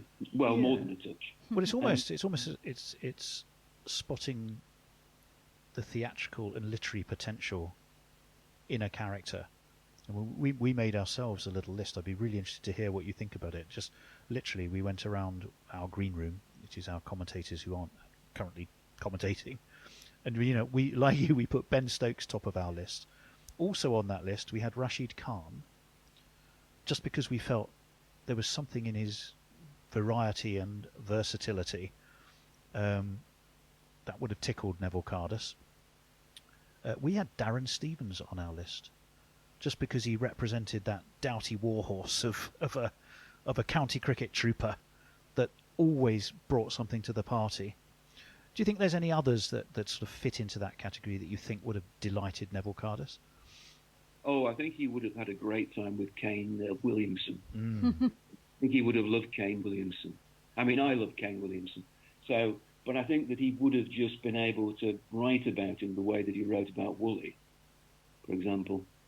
I think he would have found something in him, despite obviously Woolley was a left-hander, but I think he would have found something in Kane Williamson, just in the sheer simplicity, the kind of beautiful simplicity of his shots. I think he would have, goodness, this is a very fine player here. Just probably in the same way that had he been covering the kind of whitewash test series when Mitchell Johnson was sort of sending us all kind of very early in the morning, feeling as if we didn't want to watch the next day's play, I think he would have got an awful lot out of him too. Do you think he had a feeling for a pantomime villain? Oh yes, I think he would have loved the pantomime villain. Yes, because there's a few of those. I mean, I think that in the same way that any director casts a film, who is your lead actor, who is your second and third lead, and who is your villain, then that is the way that he looked at every game. So I think, someone like Mitchell Johnson, he would have loved him. As I read through the book, I bookmarked pages that stimulated thoughts for me, but there's one that kept coming back to me, and you talked about his disenchantment, and that's kind of what got me thinking about if he was around today, how might he pick out characters, who might he talk about. But there's one thing where you said he doubted that contemporary cricket was as rich in character as the golden age, and whilst I'm paraphrasing it slightly, there was a phrase that was there's a surfeit of dull workmen. so that I think was his words. So obviously, I mean, he left us, I think, in 1975. But why do you think he started to perhaps fall out of love with cricket? Well, I think there were two reasons, and the first one was obviously personal, because he'd fallen in love with someone who then died, and his life just literally went off kilter for a while. She died in 1937, and this is Barb, Edith, Hilda Reid. Am I right? Is that the lady? Yeah. And when she died, it's noticeable how little cricket he watches the following season. He goes back to Sydney that winter simply because he can't stand to be in England. Then he comes back with Bradman's team in 38, but he watches very little cricket apart from the tests, and he really was very downcast. And I think it took him, I think I'm being honest, it probably took him a good, well, I think it took the war years really for him to be able to get back onto course. And of course, when he came back to England after the Second World War, he didn't really want to write about cricket. Everybody wanted him to write about cricket, but he kind of wanted to write about music. And then he found that he couldn't make a kind of living out of music. And when I say a living, I mean a really good living, because one of the things which kind of really caught my eye was really the amount of money that Cardus earned. I mean, he made a tremendous amount of money, and he was probably one of the less financially able men that I've ever written about, because, I mean, he couldn't keep money for 5 minutes. When he died, I think, or didn't you said something along the lines of he had about a year's worth of money left, despite everything that he'd made in his life. Yes, he was really worried about what was going to happen to him shortly before he died, because he'd never owned a house, despite the fact that he could have probably bought about 1,000 of them, and he couldn't kind of drive, and he was obviously the least kind of practical of kind of men, because he couldn't take care of himself, which is why he decamped and lived really for much of his life in the National Liberal Club, where he could be waited on, where somebody would bring his breakfast in the morning and the newspaper, and his mail would be waiting, and then he could wander down to the bar and see somebody that he knew, or he could go into the restaurant and have a meal. And yet he was from the most working class of stock, wasn't he? Yes, and I think, to be honest with you, I mean, one of the things which is most kind of striking about Cardus is the way that he reinvented himself entirely. I mean, he shook off all trace of his working class roots until it became useful for him. And it only became useful after the Second World War, when he wrote his autobiography. And then he was able to go back and kind of mine it all. And I don't think that people really understood until that point where he come from. And it brought him an entirely new audience. Yeah, no, I think that's true. I mean, his early years, as you portray, is his mother was a prostitute. I think his aunt was as well. His aunt probably was a more influential figure on his life in some ways, wasn't she? Do you think he had an additional determination because he was looking to get away from that background? Oh yes, I think that was the motivation, and I think he set out to do that very early on. I mean, I'm not just talking about 16 or 17. I think he realised, probably by the time he was 11, something like that, that the only way he would get out of where he was through education. And while he couldn't get a formal education, he could get an informal education, and his informal education was obviously the libraries. Yes. And he went to the university lectures, which were actually free to the public, or he went to the public lectures, and kind of suddenly, within probably between the ages of 11 and say 21, he was kind of teaching himself to a level of a university education, and he was completely self-taught. And do you think that to a certain extent was, there's a wonderful chapter in the book which I think is called, forgive me if I get it not completely, was it called Love Me, Love Me? But it is almost built around his desire to be respected, loved and acknowledged. Do you think he genuinely, do you think he got that to the extent that I think you clearly feel he deserved? I don't think that he was ever comfortable, really, that he always felt a little bit more vulnerable, because he would pretend to be an extrovert where he's really the opposite of that.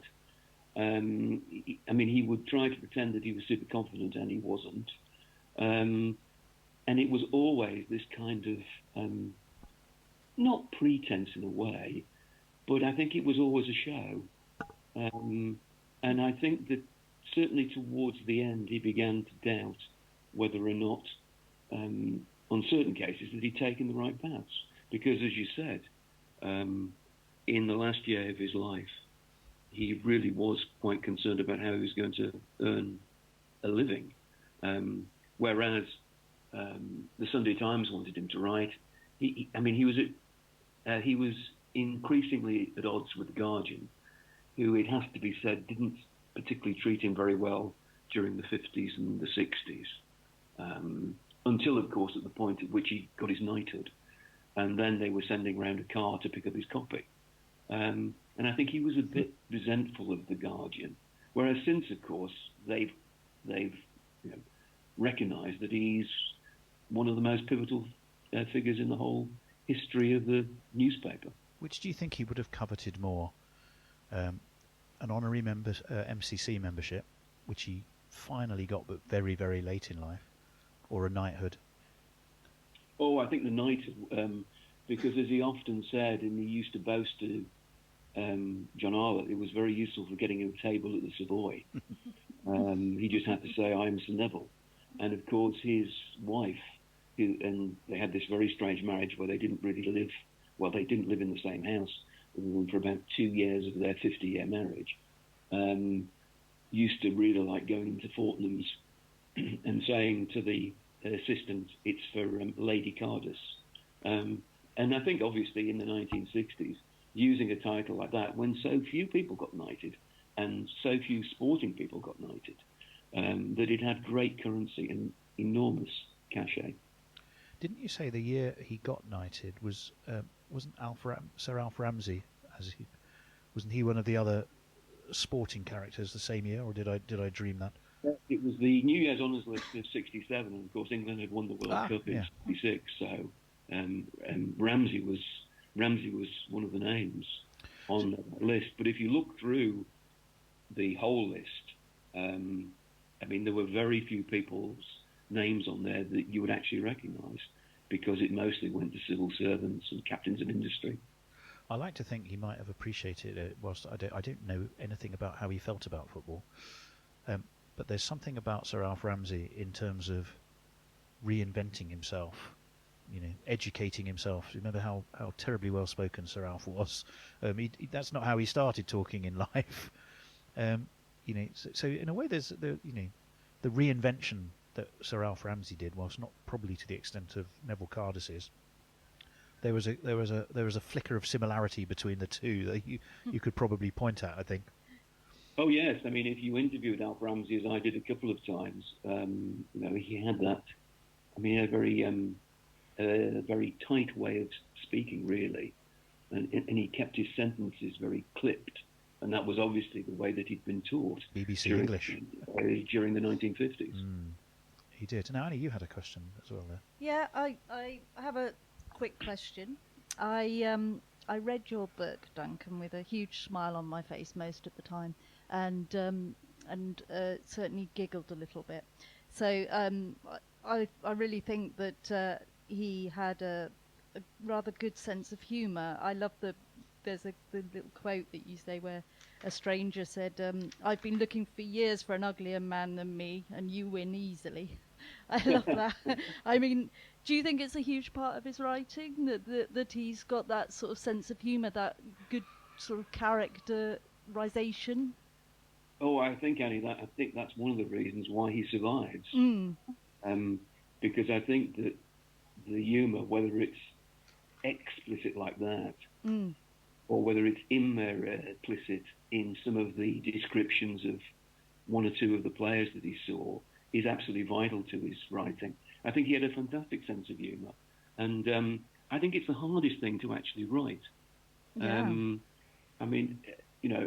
It's very difficult to be funny. I've kind of always loved the story about S.J. Perlman, who wrote for the Marx Brothers.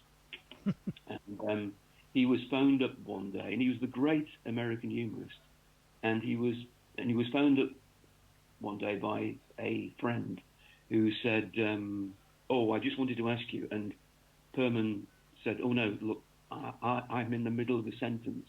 Can I call you back?" And he phoned him back 2 weeks late and said, "I just finished that sentence," and that's how difficult it is to be funny. Whereas Cardus, it kind of just came sort of naturally to him. And when you look at his contemporaries, particularly through that period, I mean, I don't think anyone would call E.W. Swanson humorous. No. R.C. Robertson Glasgow, yes. But generally speaking, everyone else was kind of rather sort of plain and sort of factual, really. And that was another reason why he kind of stood out. Yeah, he seemed to bring his characters very much, the characters very much alive, didn't he? I think that was the vital thing for him. I don't think that you would have read one of his match reports purely to find out the score, because you could have got that from the scoreboard. How do you think, Duncan, he might have managed social media in the modern day and age? Can you see him distilling the breadth and wisdom and humour down into enough characters for a tweet, or do you think he'd have just eschewed that and wanted nothing to do with it? Perhaps I'm a bit kind of biased here, but speaking as someone who doesn't do social media, because I think that way madness lies, I would have to say that I think a kind of person of Cardus's ilk probably wouldn't go anywhere near social media. Obviously, there'd be enormous pressure on him from his publisher to go on social media and from his newspaper, but I just don't think he would do it, because I think he would always prefer the kind of broader canvas, because it's so difficult then to, if you're on a very narrow canvas, to be able to get the kind of nuance. And so often people do it with the exclamation mark, which I always think never proves a good joke and doesn't rescue a bad joke. Yes. That I just don't think he would do it. Oh, I kind of had the feeling that might be the case. What do you think, if we think about other communicators and writers today, who do you think there's any who stand out to you in the modern world who have elements of Neville Cardus in them, or their approach, that ability to bring life and colour to characters and tell a higher truth? I think if you were to kind of chart a family tree of cricket writers, then he would be at the top, obviously, because everybody has come from Cardus, because he invented modern cricket writing. And I think that everybody, whether or not they will admit it or not, whether or not they know it or not, has something in him, because they will have read it, and you retain it rather than the way a plant retains water, I think. And so at some time it will slip through. And I will go and read an awful lot of cricket writers, and obviously an awful lot of cricket books and things like that. And I will maybe go through pages where I don't recognise any other kind of writer there other than the writer himself. And then I'll suddenly come across a kind of passage or a paragraph, and it will be a kind of moment where I'll say, yeah, Cardus could have written that, or Robertson Glasgow could have written that. But of course, Robertson Glasgow wouldn't have happened without Cardus. So of course, everything came from Cardus. Yeah, I mean, we have a number of. If I look at today's day and age, if I look at George Dobell, older, but a Matthew Engel, a Jonathan Liu, I see elements of Neville Cardus in all of them. Their occasional ability to turn a phrase, the colour they can bring to what they wrote. By the way, other cricket writers are available if any happen to be listening to this. But they, and Lawrence Booth as well. These are some who I bring to life. Do you think ex-players who become journalists and then broadcasters have the same? Can they imbue themselves with some Neville Cardus, or do they struggle more? Do you think? Well, it really depends on how much you read. I mean, I always say that you can't write unless you read, and that was something that I would say obviously Cardiff because he read so much, but obviously other people like John Arlott because he was a poet. He used to produce poetry programs. You talked about Matthew. You talked about Matthew Ingle there. I shared an office with Matthew more years ago now than I care to remember, and he taught me an awful lot. And one of the things that he taught me was that if you only read books about sport, then you will only write books about sport. And when I say that, your kind of book will only be about the sport. And the best books about sport really are about the human condition, and they're about the interaction between players and teams and fans and all those kinds of things. And so whether or not, it doesn't really just apply to ex-players coming into the game. It applies to anybody really who wants to kind of write, certainly about sport, is that your reading should be as broad as it possibly can be. Yeah, I would go along with that. Now, we have a number of things in common. I think one is an abiding love of sport. One is an incredibly abiding love of cricket, and we will want to talk to you a little bit more about the current state of cricket. But the other one thing we definitely have in common is that both you and I did attend all 4 days of Middlesex and Yorkshire at the end of the 2016 series. And as I say, what I'm very interested to know how you came to alight upon that game, whilst you were also sort of mired in the creation of the Great Romantic. Was that opportunistic? You went, here's a real opportunity that brings the essence of all that's good about county cricket, and I can see a big story happening, or was it a sort of a more considered thing to sort of somehow unite the way the two books came together?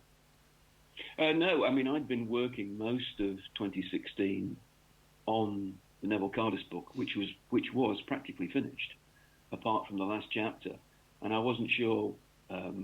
I always wanted to go to a Lancashire-Yorkshire game, or to kind of. I've got another idea about how to finish it, and I was working on that at that particular time, and the county championship was just boiling up then to its finish, and I thought to myself, well, the last game is at Lords. I think I'd been to Lords for the last game the previous year, and I thought to myself, well, if it comes down to the last game of the season, it certainly doesn't happen very often at Lords, so I probably should write a little kind of book about it. And the first thought I had was, I don't know if anybody's familiar with the way that publishing works, but these days you've got to do a kind of synopsis, and then 46 people sit around a table and decide whether or not they will take the book on. Yeah. And I thought to myself that if I go to a major publisher, it'll be November before they decide whether or not they actually want to do that book, and then it'll be too late for me to write it. So I rang up somebody I knew and said, look, if I wrote this book, would you be interested in publishing it? And he said, yes. And so I said, right, if it comes down to the last game of the season, I will come and write that book. And that must have been the first week of September, I think. It was. And so I know the previous week before I went to Lords, I went to watch Lancashire Middlesex at Old Trafford, where actually Middlesex should have won that game. We should. And then I went to Lords and I booked myself into a hotel not too far from the ground and just literally threw myself into it. I thought, well, I'll just take as many notes as I can, and then I'll come back and I will write it. But the thing was, I had promised myself, and I did say to the publisher, I said, look, I said, I can't finish it. I said, I can't finish it much before the first week of December, simply because I must go back to write Cardis, because I thought I was going to be finishing Cardis, and that Cardis would be out probably in 2018. Then when I was at Lords, I got a message to say, would I be interested in working with Johnny Bairstow on his book. And so I said yes immediately, literally within 10 seconds. And so that's why Cardus was published last year rather than 2018, because I knew obviously that The Kings of Summer was coming out, Yeah. and I knew obviously Johnny's book would kind of come out later in the year, and I thought it might be a bit much to have 3 books out in the same year.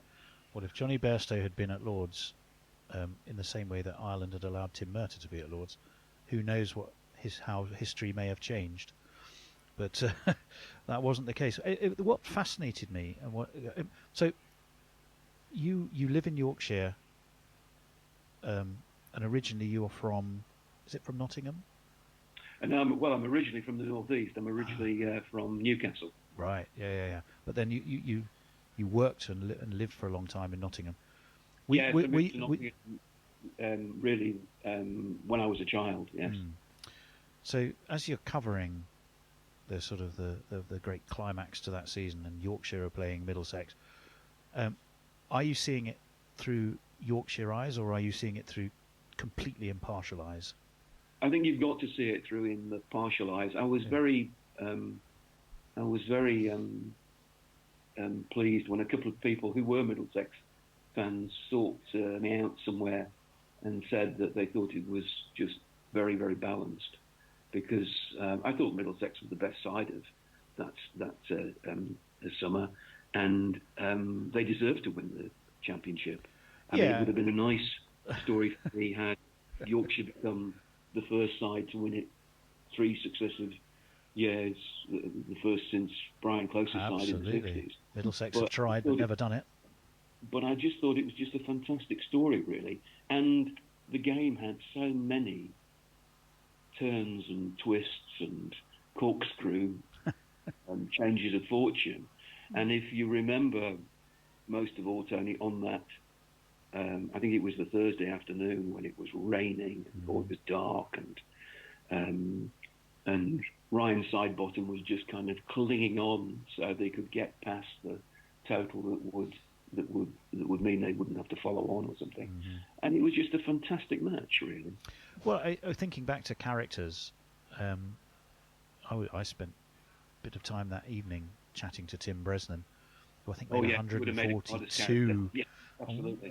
I mean, if you want to think about, if you place yourself in the suit of Neville Cardus, and you're thinking about a character to bring to life who is larger than life, I can almost see how you do sort of adopt that way of thinking, and how both Ryan Sidebottom and Tim Bresnan lend themselves to that, because they both played heroic roles in a sadly losing cause.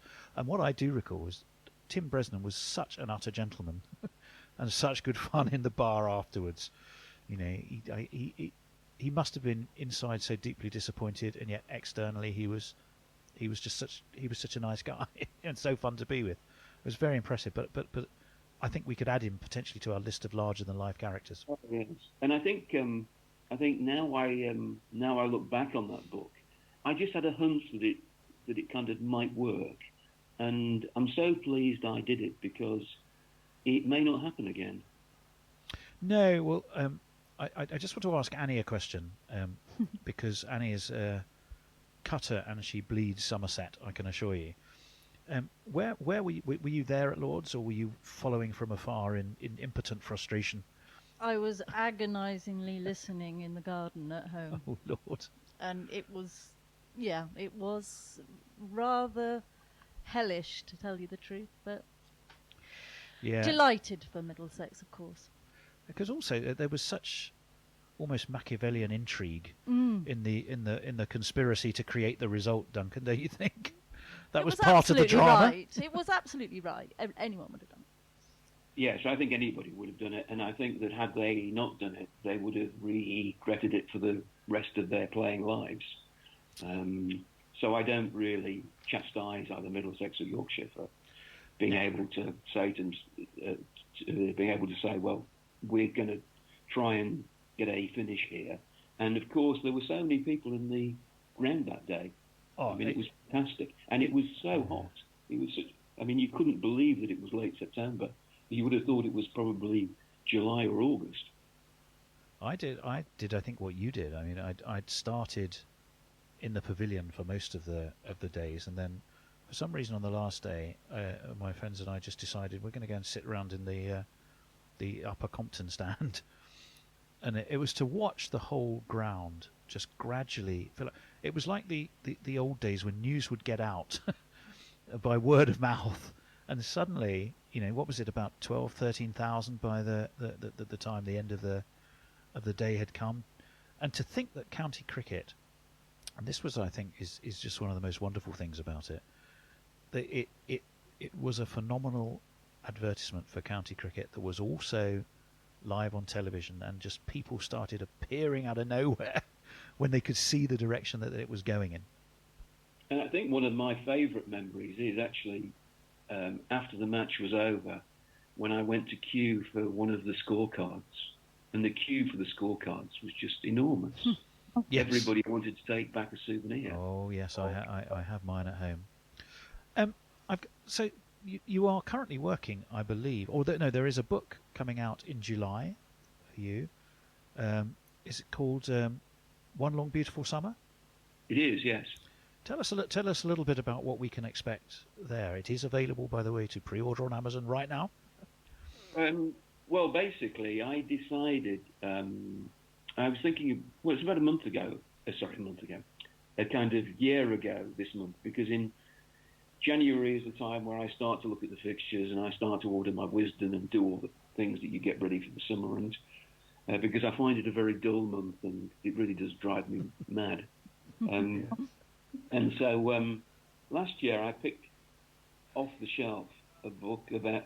I picked off the shelf Edmund Blunden's Cricket Country, and I hadn't read the book for ages, and I don't know if anybody knows anything at all about it, but it was written during the early 1940s, during the Second World War, when Blunden slightly feared that there would be no cricket for him to come back to after the war was over, and he was missing it so much. So he decided to write down his memories of all the cricket that he'd seen. And I suddenly thought, well, I wonder whether or not, as a little bridge, I should go back and say that in 2009, I wrote A Last English Summer, which was my kind of trek around the grounds of England and into Colwyn Bay in Wales. It's a wonderful book.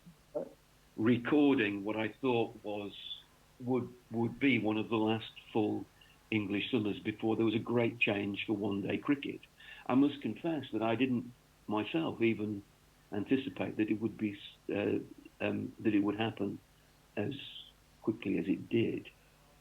But when I think about it, I saw the last MCC champion county game that was staged at Lord's, and it was utterly freezing, I can tell you. I saw a Pro 40 game. That's the one I saw at Colwyn Bay, which is a tournament that kind of doesn't exist. And if you go through the England team that I saw play at Edgbaston that year in the Ashes Test, well, there are very few of them left. And of course, lots of people have, aren't kind of in the game now. And so I thought, well, it would be a nice little bridge if I went back during the summer and did just a kind of summing up of kind of what's happened in the 10 years since. And so I did several games. I was lucky. I got to go to the what turned out to be the last day of the test at Headingley. Wow. I went to watch Leicestershire versus Northamptonshire. As you know, I went to Somerset, Essex, and I went to one or two of the games. I saw Jofra Archer play for Sussex Seconds, and I thought the place would be packed out. And by noon, when Archer had already taken about 4 wickets, I think there were 73 and 3 sort of dogs on the ground. And there's a bit more polemic in it, I suppose. I was just very concerned that about what the kind of 100 will do to the future of cricket. Someone asked me just before Christmas whether I thought the kind of new competition would be a success. And I said, yes, I think it will be a success, but the question is how, where, and long will it be a success? Whether or not, after the initial interest in it, in kind of 5 or 10 years' time, will it kind of still be a success? And the kind of damage that making it a success could actually cause to the long-term future of long-form cricket. And I suppose that's what one Long and Beautiful Summer is about. And the title comes from the last 10 minutes of the match at Taunton. I was sitting with a friend of mine, and because obviously the result was then known, everybody knew that Essex were going to win, and they're just playing out time, really. And we started talking about, we both watched cricket from roughly the same kind of period, and we were talking about players we'd seen and matches we'd seen, and just going down memory lane, really. And it did seem to me then, as I look back on it, that everything had just knitted into one long, beautiful summer. And I thought, well, if it's about to end, then at least I've seen some of it. I was going to ask you, because one thing that shines out of both books, well, when I say, you've written many, but of Kings of Summer and of The Great Romantic, is I think you have an abiding love of county cricket. Do you fear for its future, or do you think its inherent strength will keep it with us, even if we absorb some changes? Well, I kind of do worry, and I do worry because of the number of county championship matches that are going to be played, and the number of county championship matches which will be played at a point when people can actually see them. And I don't know. I just don't think there's the will there from the ECB. You know, I mean, as soon as the ECB keeps saying that county championship is kind of absolutely paramount to them, I'm rather like the character who then hears somebody talk about probity and then he goes and counts the spoons. I'm just not sure whether the kind of will is there to make sure that in 10 years' time there will be a full complement of county championship teams, and how many games that they will play. And as I said, I'm kind of really concerned that at a point when people have the long summer holidays, that there isn't enough championship cricket played. Yeah, it's a deep and abiding concern of ours. But I think we feel that if you have strong 5-day Test cricket, and that continues to drive engagement in interest, then something has to feed that, and the county game needs to continue to do that. I'm delighted that we've just seen a fabulous Ashes series, that we've won a World Cup, and that even now in South Africa, England aren't getting their characteristic away mauling.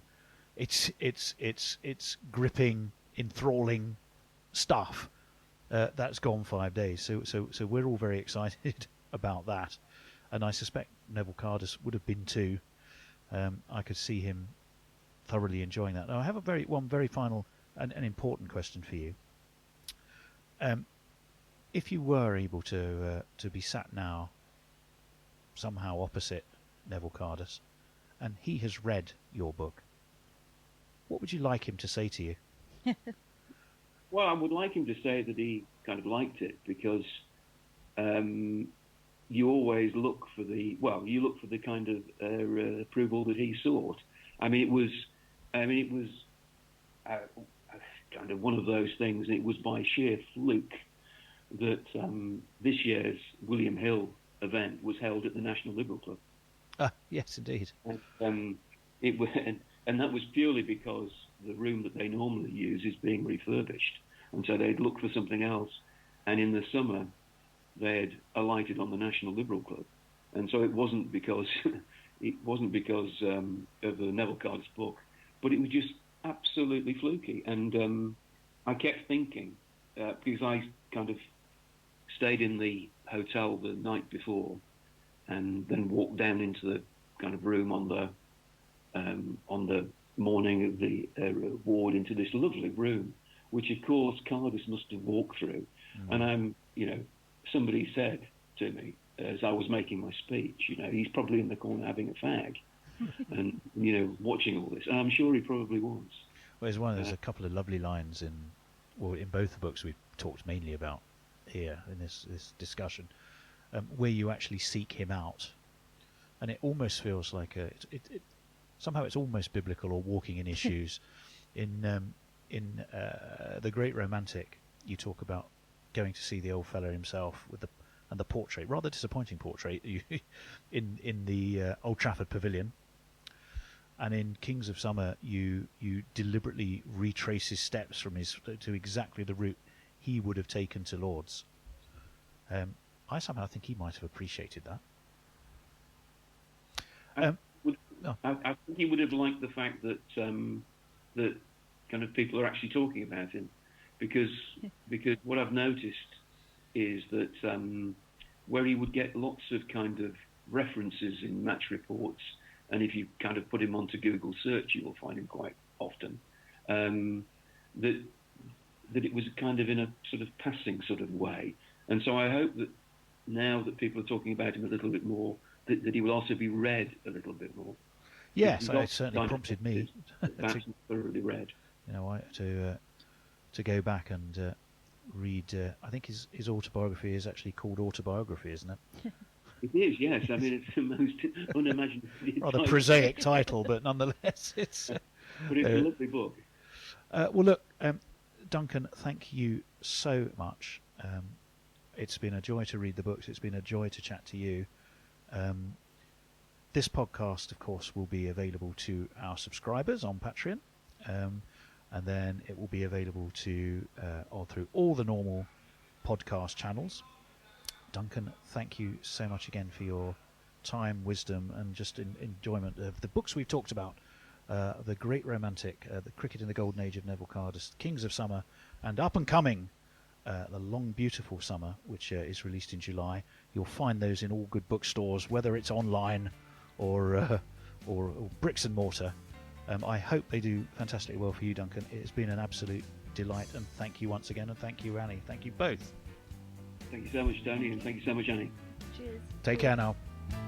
From Gloucestershire to Leicestershire, up into the stratosphere. Grab yourself a can of beer.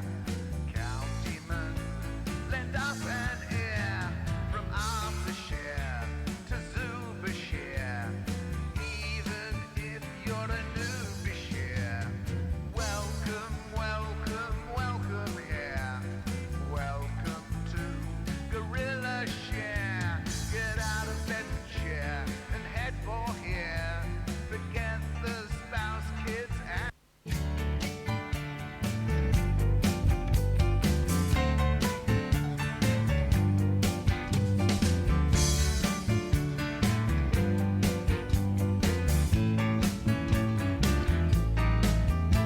from Gloucestershire to Leicestershire, up into the stratosphere.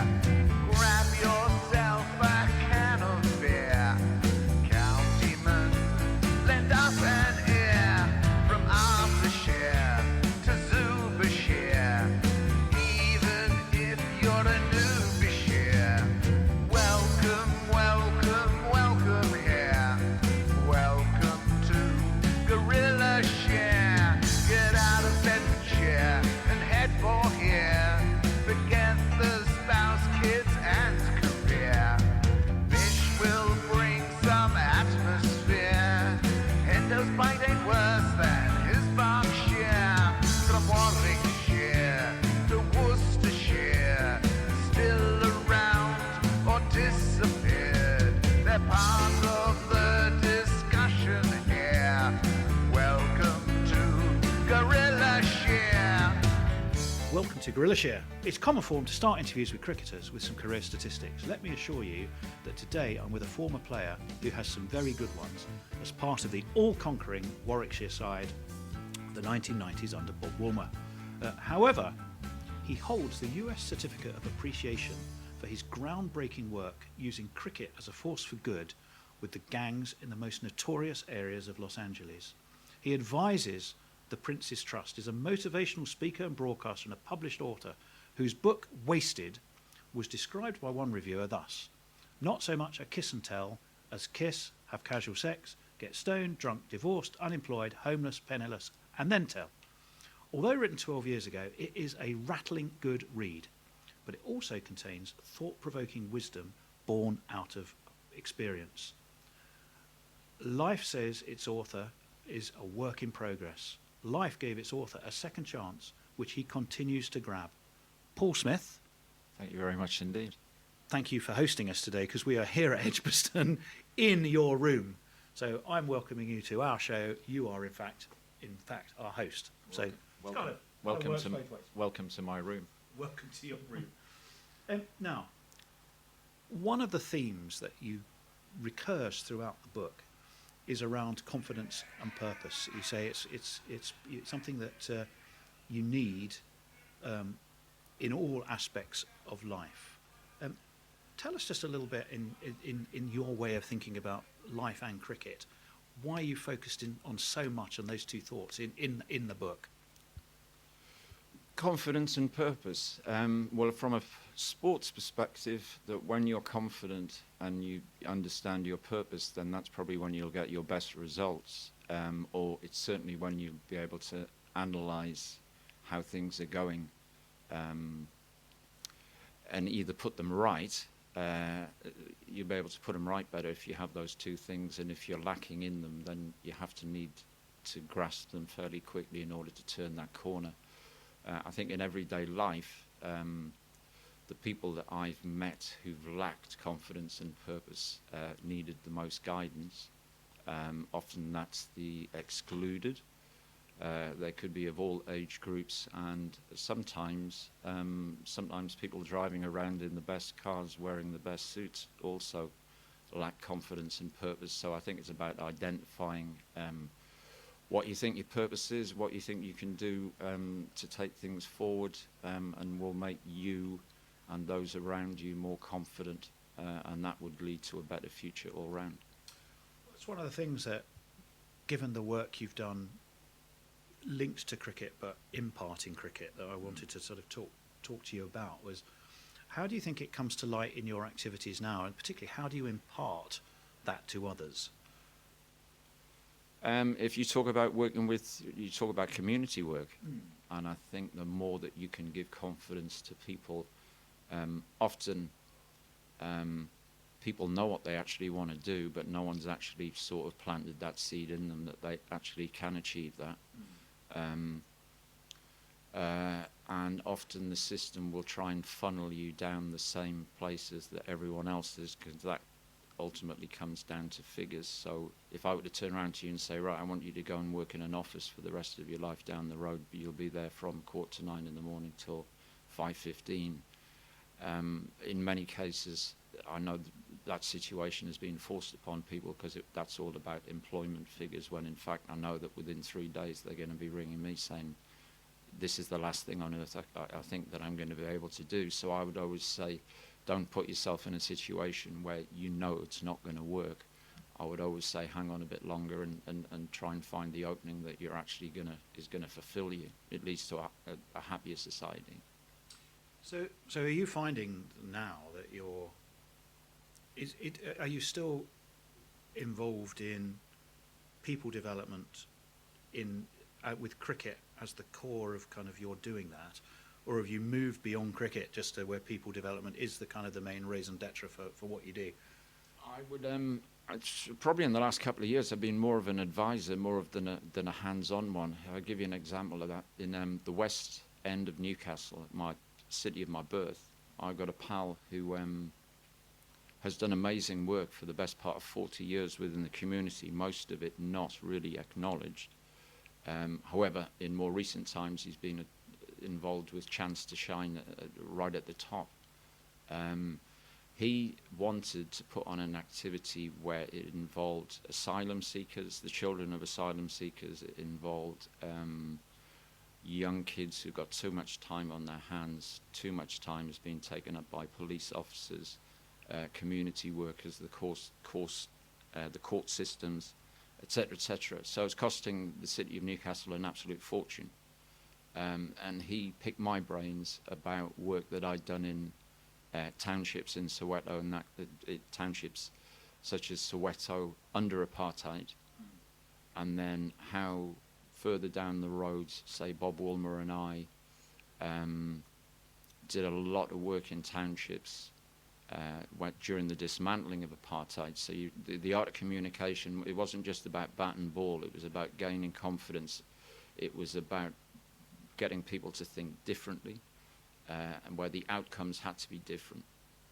If you talk about working in places like Compton or South Central or Inglewood or Watson, places in the States, ultimately you're not looking to turn someone into the next Freddie Flintoff or Ian Botham, or, obviously there's more recent versions of those guys. It's not about turning them into that. That would be a real bonus. It's about getting people to change their behaviour. So in the northeast of England, a guy called Russell Perry picked my brains.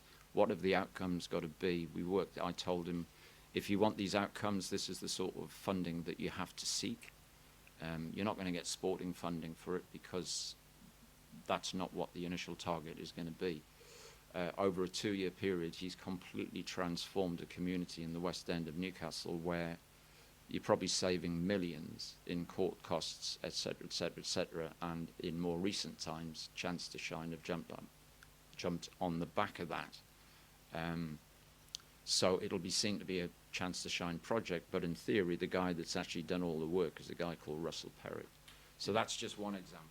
Did it have a cricket connection prior to your involvement in terms of a project, or is it a community project that has embraced cricket along the way? There was no project.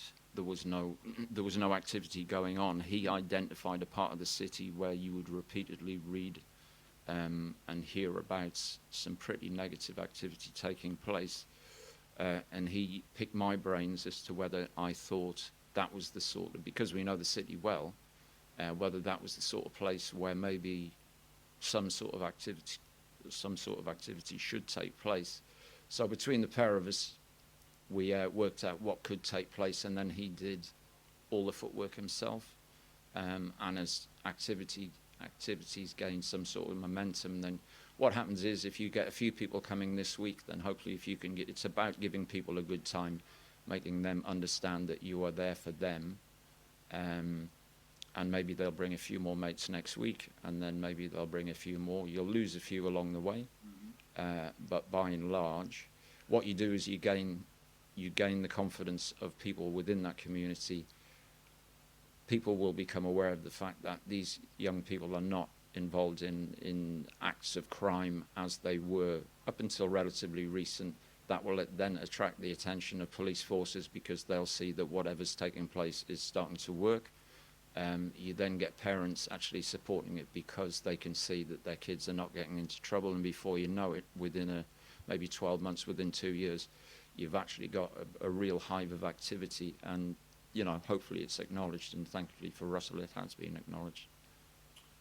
Yeah, one of the things you talk a lot about in the book is how cricket as a game offers many opportunities to teach people skills that go way beyond cricket. I mean, you cite the example of simply communication skills and trust if you're two batsmen working together. And that seems to have been a consistent theme for your work in the UK with the Prince's Trust, and when you went to Los Angeles and worked in sort of, as you say, into Compton, Inglewood and South Central, and some of the Crips gang, the worst gangs out there. What is it, do you think, that uniquely enables cricket to have that capacity? Well, cricket will teach you how to work in pairs. It'll teach you how to understand team strategy. It'll improve maths. It'll teach. In life, lots of people look, but not many people see. With sport, or particularly cricket, it's very visual. and it's easy. If you're smart, you can teach people a lot just by saying, watch this, watch that. It makes people more observant. Cricket has so many, there's so much more to it than bat and ball. It teaches people patience. I think the key, if you talk about community activities and you talk about people who, in this day and age where most people are used to being able to get results in the, with the blink of an eye, mobile phones or computers being a classic example. You Google something, the assumption is the answer is that it's absolutely correct. The thing with cricket is you can do absolutely everything right and still not get the results, and that actually teaches young people an awful lot. Kind of fortitude and... Well, resilience. Resilience is hugely important. The fact that the game lasts as long as it does sometimes is a disadvantage in the modern world where everyone wants results in split seconds.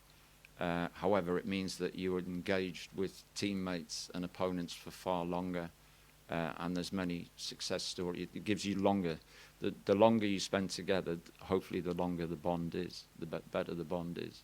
The type of skill or coach that it takes to do that is not the traditional going into a public school and teaching cricket. It takes a different set of skills. Given that vision for the ability of cricket to impact those kind of communities and be that force for good and actually to turn lives around, what do you think differentiates someone best to communicate that from a typical cricket coach?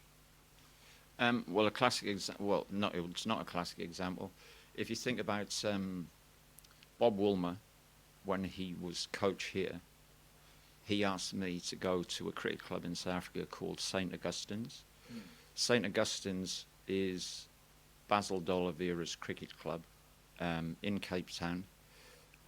In their whole existence, they'd never been allowed to play against white teams, which is why Basil came across here, to give himself an even chance of being able to progress as a sportsman and hopefully being able to go further up the ladder, which he did obviously by playing cricket for England. But Bob Woolmer said to me, I want you to come to Cape Town, a city I'd been to many times. I want you to come to Cape Town. I want you to be the professional for a team called St. Augustine's, and your job is to move the club, but more importantly, the community forward. It's about much more than bat and ball and how many runs or wickets that you actually get.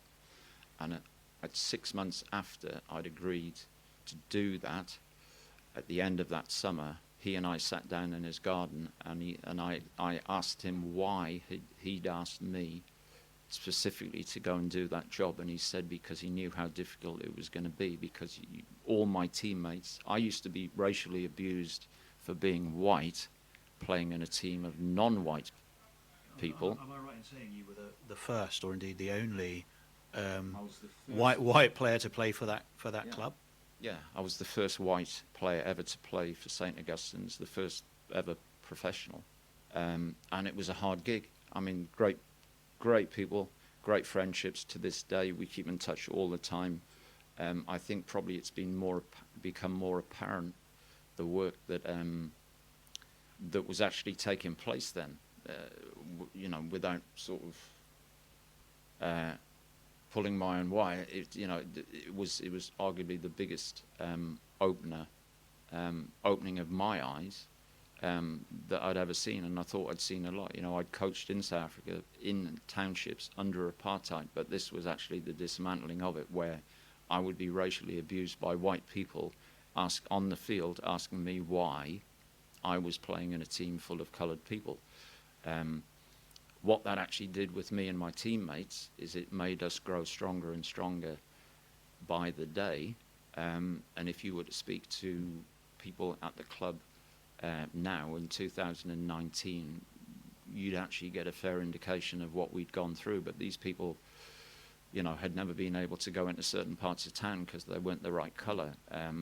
When we played cricket at Newlands, it was a pretty humbling experience for them because they'd never been able to go to the ground at Newlands and set foot on it.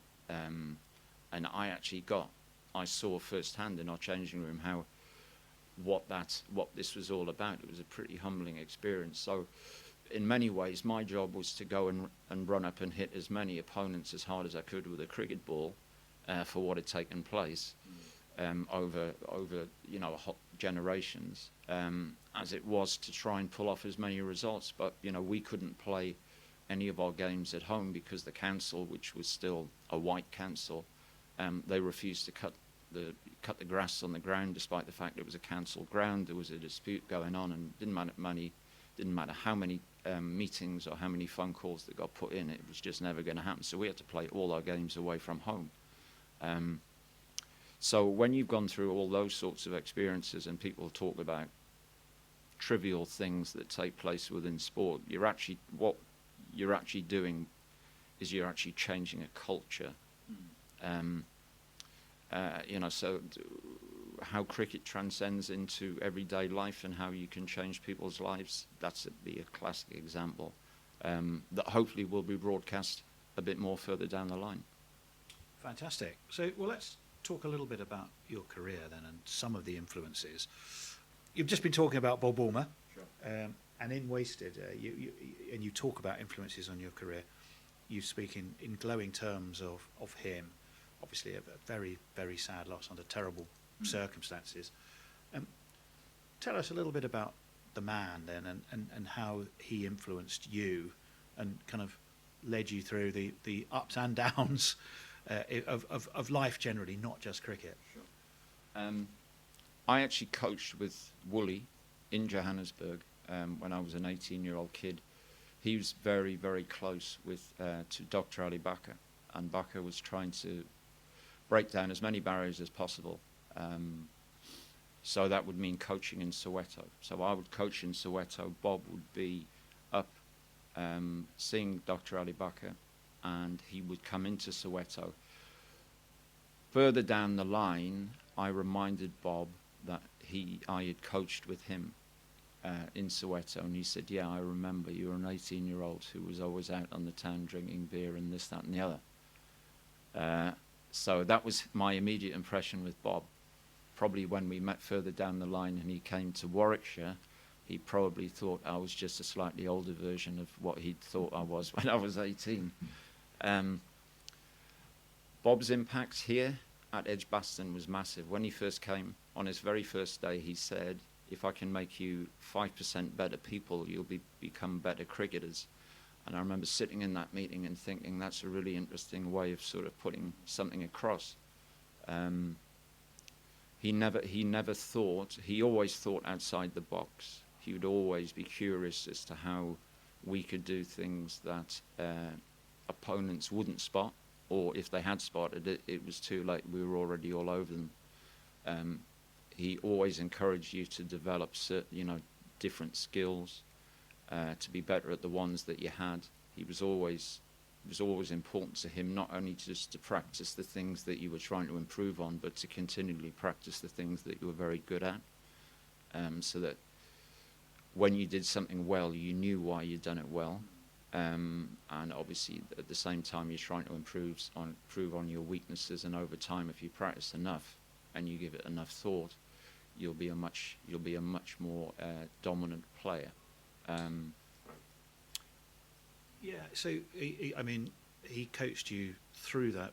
It was 94 treble season, I think. Was it 95 double season as well? Well, he came in 1991, and I'm pretty sure he left at the end of 1994 to become the South African coach. In 95, Phil Neal was a coach here, and we did a double. But I mean, in theory,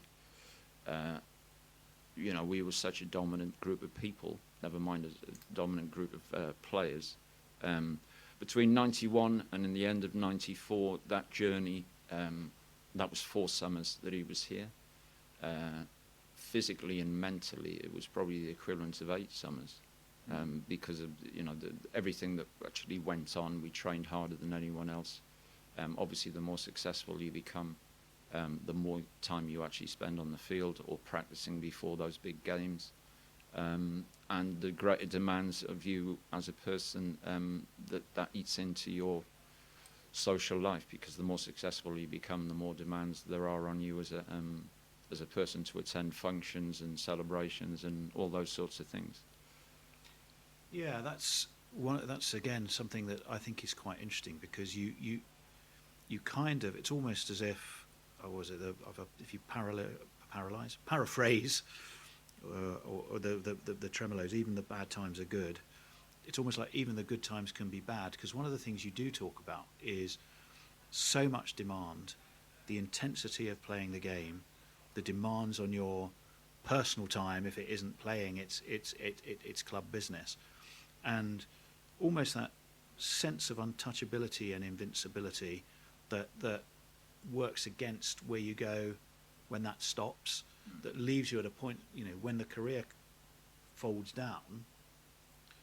It kind of led you for a while in your life, didn't it, into probably potentially sense of lacking direction and feeling kind of a little bit bereft for what you'd lost, as it were.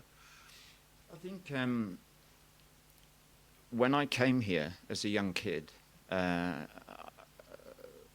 maybe naively, I looked at what I was watching, and obviously you had Willis, you had Calacharan, you had your Ramoses, you had some fantastic players who were floating around.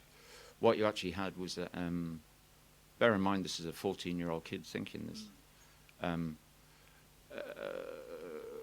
I thought that there could be, I didn't understand why the team didn't win more, and then the more you watch, the more maybe you understand the fact that the reason that the team didn't win as much is, I'm not saying there's a split camp, but you've got batters who think one thing and you've got bowlers that think another. I remember distinctly, much as the same as when I met Willis when I was 9, and I think I want to play in the same team as you. I remember distinctly, before I signed my very first contract here, thinking that by the time I leave here, I want to have helped turn things round so that it was a dominant force. And by the time I was 30, we'd actually done that. And where you actually go from there is quite an interesting. It's quite an interesting stage of your life when you've actually set out to achieve. If you're Jimmy Page and you put 3 guys together with you and you form a band called Led Zeppelin, once you've actually achieved what you've done, where do you go from there?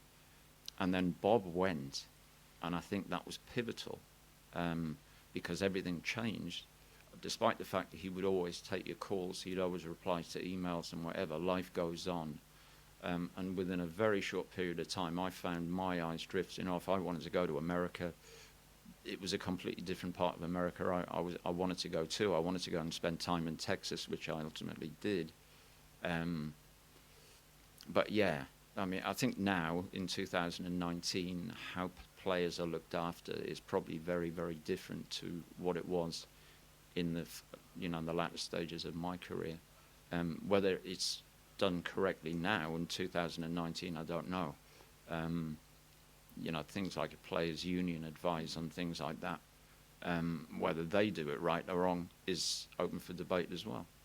Well, that again is one of the things I wanted to sort of chat to you about is, in the November issue, I think, of the Cricketer, you wrote the open letter to Alex Hales, and you were very encouraging, whilst also chastising to a degree, but encouraging, pointing him in directions of ways he could move himself forward. It wasn't critical, it was understanding, empathetic, but also directional in terms of ways he could address that. Has he responded in any way to that article, just out of interest? And you may not want to answer that. You may want to keep that between you if he has, but I'm curious to know. I haven't heard anything from Alex Hales. I wouldn't expect to hear anything from Alex Hales. I'm not the easiest person to get hold of, to be fair. Although certain people at Notts who are affiliated with Notts, I've had a couple of people contact me from them, but they're not necessarily named people within their system. I think ultimately what happened with him, with me, I think that if you, how can I put it? If you have someone sat in front of you that you know there are issues in their life, I think it's absolutely crucial to be able to relate to them. You see, I deal with life experiences. I would always deal with the person who sat in front of me. I'm not saying you're trying to play the role of a psychologist, but if you have been in a position where your job is a very public one, you have a lot of people who would want to attach themselves to you because you are a well-known person. You may spend a lot of time on TV. You may be a personality of such. If you are an outgoing person, sometimes the temptations that are all around us are right, literally put in the palm of your hand. So he'd obviously fallen into a certain sort of situation in his life where within professional sport it's seen to be the Antichrist, despite the fact that there are people from every walk of life who are doing exactly the same things. I wrote that article in the manner that I did in open letter form to Alex Hales, because if anything it would open up a way of thought for a reader. I mean, the easiest thing for Alex Hales and someone like myself to have a conversation is for someone to pick up a phone. What I was actually saying is, I've been there, done that. If you keep doing things the same way that you always have, the same situations will always keep arising. Where you say, the people that you surround yourself with can make or break your career, and the people that judge you within the sport, they don't really want you around too much because they talk about sponsors, they talk about this, they talk about partners and whatever. When in theory, without the likes of Alex Hales, you might not have sponsors, you might not have this, that and the other. You talk about a very disruptive person on the field. We're not all the same. Ian Botham used to say, you can't expect me to go home to my hotel room and wrap myself up in cotton wool when you see the way that, well, that is, there's huge amounts of truth in that. So that's why I wrote it in the manner that I did. I could have written it in a completely different way, which would maybe not have the same impact. Well, one of the things that I'd say quite impressed me about it was very, what's the word, the right word, kind of collegiate. So it wasn't, as I say, critical in any way. You actually named people, like the coach who's going to be, is it the Notts Outlaws? No, sure. Whatever they're calling 100 outfit in Trent Bridge. You pointed him in the direction of people you knew Stephen Fleming, who had trodden a similar path or had similar issues, because you knew the opportunity would be there. It was almost as if he had come to you and if he had said, I could do with a bit of help, it's almost as he asked you that question, because it was very practical help you were giving him. It wasn't just theory. You were saying, talk to this guy, talk to that guy. Here is an opportunity. And it was just very encouraging. That's what I thought. It was quite a warm article to read, because the criticism was there, but giving him the tools with which to set himself on the right course was also there. And I thought that was quite powerful, the way it was done, to be honest. But you see, to me, that's quite obvious. But then you're talking to someone who has seen certain things in life. So a certain type of person, at times in life when someone has done wrong, they get a figure of authority put in front of them. There is a discussion that takes place where the person in authority thinks that they're coming from the right angle, when in fact they're probably the last person on earth who should be sat in front of the person who has issues in their life. The assumption also is sometimes is that you bring in a sports psychologist or a psychologist and you sit down with that player, if we're talking about a professional sportsman, and often, yes, of course, they're the right person to be sat in front of, but if you have someone who's been in that very same position, both as a professional sportsman and fallen foul of, maybe in this case you talk about society's evil, maybe they are the perfect person to actually sit with that person and sort of, I'm not saying embrace the circumstances in which you find yourself, but people do find themselves in worse positions than that. We're talking about someone who screwed up and it affected their professional career. Hopefully the short term, he's lucky he got banned for 2 weeks. And he immediately could walk back into a situation where he could earn handsomely. I think back in the day, what used to happen was there'd be a QC called Gerard Elias, who the ECB used to And he basically used to sit there as a QC and ban people for 2 years, so that you couldn't earn a penny for 2 years. I think you got the 2-year ban, didn't you? Although it was the end of your career, so it was almost like a... I'd already retired. I retired because I knew there were issues in my life, and I knew that if I was still in professional sport, it was only going to make them worse. That's why I wanted to go and live in America, so I could sort myself out the way. And situations arose that shouldn't really have arisen. And before I know it, I was sat in front of a QC who banned me for 22 months. So any sort of possibility where I could earn decent money disappeared straight away. That now, further down the line, hopefully the people who are in charge there should realise that should have been he should have been the last person on earth who should have been sat in front of professional sportsmen, and you know, he made hay whilst the sun shined, because he banned loads of people for long periods of time. Yeah, so that's an area I think well worth exploring in as we chat, I think, because, you know, Alex Hale, certainly. You can also look at cases like Alex Hebborn, Joe Clark, different kind of, you know, wayward behaviour. But young men in a team environment are never going to be angels. And it's never right to expect them to be, or to try and sit on the outside and expect there to be, you know, this kind of like purity of behaviour in young men who have, you know, naturally energy to burn. When you kind of went through those challenges that you had, did you feel that you had enough support and guidance from the club that you represented, or did you feel that they should have given you more? And do you feel that maybe today that support and advice is better and more accessible to players? Support,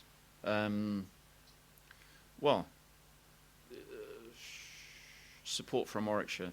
I think what actually happened with Warwickshire is I was gone, and then further down the line, when they realised I'd sorted myself out, they then played quite a big part in asking me to get involved in their community activities within this city of Birmingham. So they played a part further down the line. I think from a Professional Cricketers Association point of view, at that time, there was virtually no support in terms of how you can really move forward in life. What the PCA did for me is they dealt with creditors to make sure that I didn't lose a house, so I had that amount of stability. But now I think in this day and age, what you've got is you have situations where before players retire, there is a lot of advice that is on hand, so that, you know, they've got a basic idea of where the support is in the first place. But I think in my day and age, that system wasn't there at all. Don't know if that answers the question or not. I think it does. I mean, I know that having read the book, you went through some pretty tough times. I think you lost the access to your daughter, you lost your wife, divorce, and then lost the mother of the daughter, weren't able to see the daughter. Clearly the issues with drugs and drink that you fought your way through. And I was just wondering, was there anyone at that time who was able to kind of at least try and help you, or as you were pretty much coming to the end of it, or at the end of your career, were you kind of a little bit cut adrift? I think cut adrift is probably a fair assessment. But I think if you have a load of issues in your life, anyone who's gone through those things will probably we probably all say you find out who your mates are. Most of the people who were dominant in my life at that time had nothing to do with, you know, professional sport. And even to this day, 20 odd years down the line, they're probably people that I'm most close to. They're not people that, even if I named them, you wouldn't know who they are. You know, they don't necessarily live in the best parts of town. They weren't people who could sort of put you up in accommodation or anything like that. They knew, they got it. Some of them had been through the very same things. Some of them hadn't gone through the very same things, but I've been able to advise them because they have further down the line in their own lives. But maybe many of the things that I went through, that's why, I ended up working with people who were homeless, because I got it. Many times people said to me, "What are you doing here?" They couldn't believe that, because they see the public life, they see TV, they see success, they see a lot of different things. They couldn't believe that I was either in those circumstances or helping in those places, because at that time of my life, they were the realest people that I could actually ever spend time with, because they were absolutely desperate, and didn't matter to me how desperate I felt. I knew they were in a worse position than me, so at least it was a matter of, it was cathartic, if nothing else. Well, that kind of takes us back a little bit to that whole thought of confidence and purpose. So to sort of, regain your confidence and purpose, you hit upon a direction for your career and your life that enabled you to help other people using the skills that you had. And we are going to talk a lot more about that. I guess what I was kind of interested in was the question, though, is where does the responsibility of parochial care of a cricket club, who you've played for 12 years, in many cases players play for their whole career, where does that necessarily start and stop? I mean, history is littered, sadly, with players who didn't come out the other side. I'm thinking I can go right back to Albert Trott, if you want to, Sid Barnes, Harold Gimlett, Peter Roebuck. They're all people who clearly, for whatever reason or other, didn't come out the game and figure out things kind of went astray. More suicides than any other sport. Yeah. So why is that? And do you feel, and I'm not trying to lead you down a path here, but do you feel clubs should do more to kind of, I guess maybe it's about preparing and giving some initial support to life beyond, what goes on once you've stepped over the white line? I think cricket clubs are cricket clubs, and we're sat here at Edgbaston. This is a great cricket club, but it is a cricket club, and I think that if you look at the history of this place, if you look at the coaching staff, a lot of them are ex-players. There's only so many people can coach, so there's only so many jobs. I think that things like mentoring, bringing ex-players in, should be looked at. And I'm not just talking about Warwickshire, I'm talking about the whole system. I know that there are ex-sportsmen, there are ex-marines, there's all sorts of people who go into business and give fascinating and motivational speeches, and that's a part of industry that I explore and have gone and done bits and pieces of work in. But a cricket club is a cricket club. I think the key to it is we are all part of a players' union. I think the players' union have to continually assess everything that they are doing for ex-players. The focus tends to be on the present, but when there's not many present players take their lives. It tends to be further down the line when people are retired. The issues where you lose the stability of a changing room, of a structure, of a this, that, and the other. It's easy to put your hand up when you're a player and say, I think I've got a problem. It doesn't happen very often because you've actually identified you've got a problem, and then the club has to look at you to see if you are a problem within their very small system. How the players' union advise players and ex-players is absolutely pivotal. And I think it needs constantly assessing the whole time, and any smug element within that system ought to be pinpointed, and doesn't matter who it is, from the top to the bottom, it needs constant scrutiny.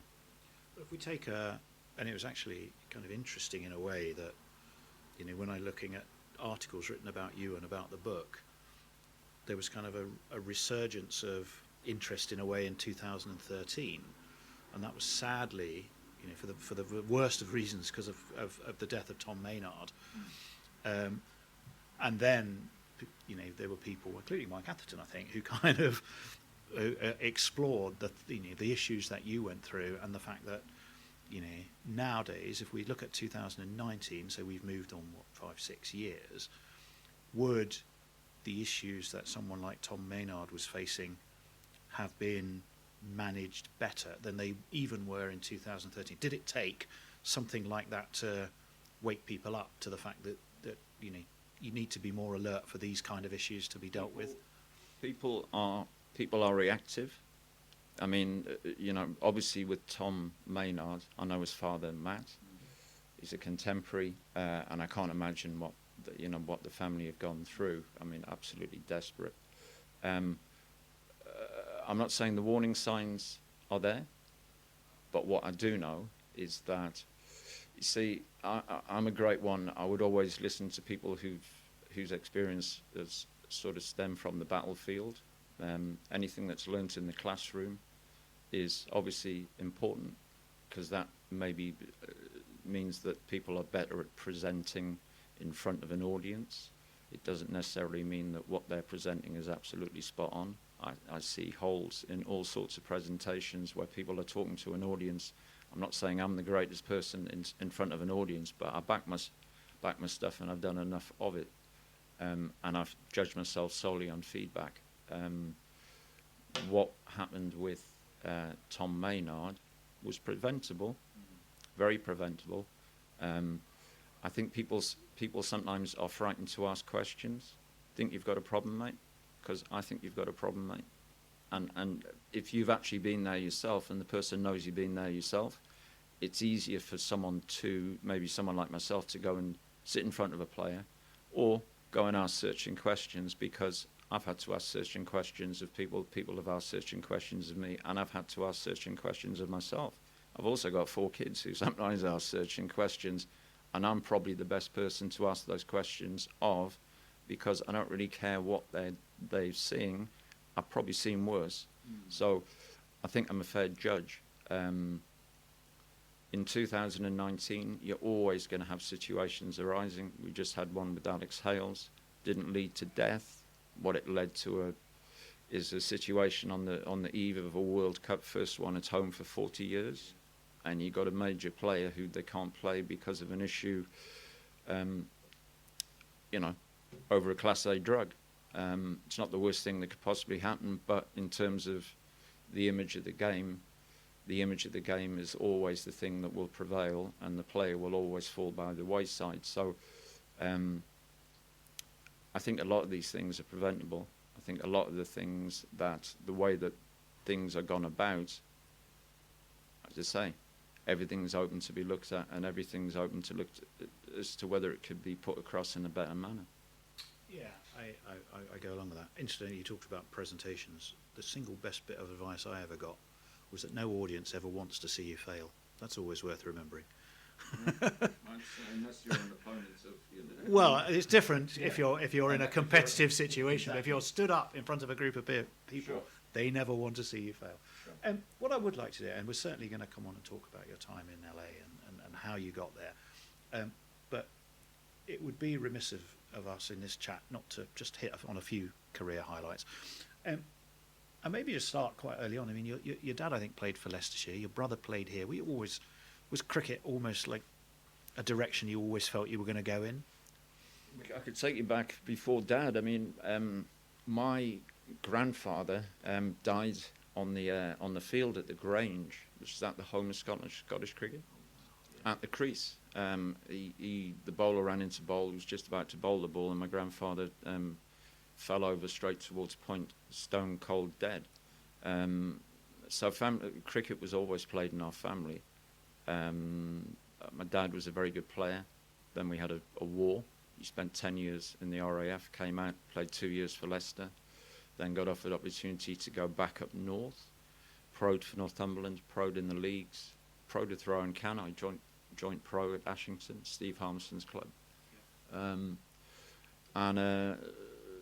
So for me, I can never remember a time where we didn't have bat and ball in our hand, playing in the back lane, playing at the cricket club, playing games, practicing it.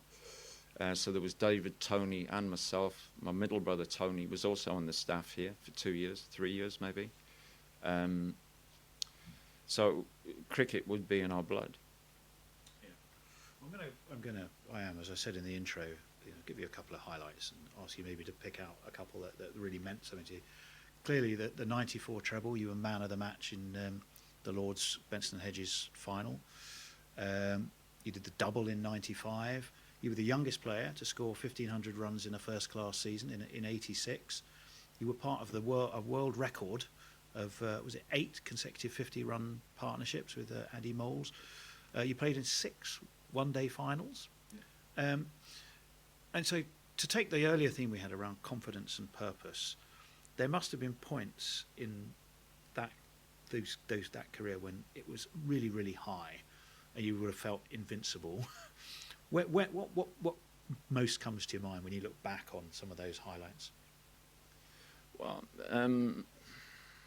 playing in a Lord's final when I was 20, my first Lord's final, that was part of a highlight because I told my dad that I would play in the Lord's final when I was well young. Sat in front of the telly in Newcastle watching it with my dad, and I said I'll play in the final at Lord's one day. I also told him I'd get man of the match in the final one day, which I managed to pull off. You did indeed. Things like, we didn't mention it there, 1993 final against Sussex where we chased 322, which was the start of our run of, I think, 6 trophies in 24 months. That would be a highlight because we did it without Alan Donald. We didn't have an overseas player. That taught us a lot. And then, so obviously people playing cricket with people like Alan, Brian Lara, obviously Willis's and your Calatrans and your Amos's, but also playing in an era where all the greats of the world played, Viv, Joel, wherever you went, Mako, Malcolm Marshall at Hampshire, Gordon Greenidge, Sylvester Clarke, everywhere, Imran Khan, Sir Richard Hadley, the list goes on and on and on. Everywhere you played, you play against people who were household names, but also real geniuses of their trade. And they were pretty humble people, so you could actually spend a lot of time with them and learn from them. Well, one of the, I mean, incidentally, you took 3 for 34 at Lord's when you were man of the match. Yeah. And you made a few as well. I can't remember. Yeah, you did. You did. And Graham Hick was one of the wickets, so that's not bad going. A Worcestershire man as well, so. Key wicket. Yeah. Key wicket, always. Well, so actually, I'm going to derail a tiny bit, because one of the other things that you talk about is the obsession with averages, which is quite interesting in a career discussion. And yours are very respectable. You know, average around 26, 27 with the bat, and I'm talking first-class cricket, lower end of 30s with the ball. Very, very respectable. But do you feel, one of the things you said when we were chatting ahead of this discussion was a feeling that averages can be rather misleading. And you played to a certain extent in an era when, you know, wickets were more batsman friendly. You look at 94 and you can see at the top of those averages a number of players in the 90s. But nowadays you had a feeling that players are more team orientated and less obsessed with averages, more about the impact they can have on a game.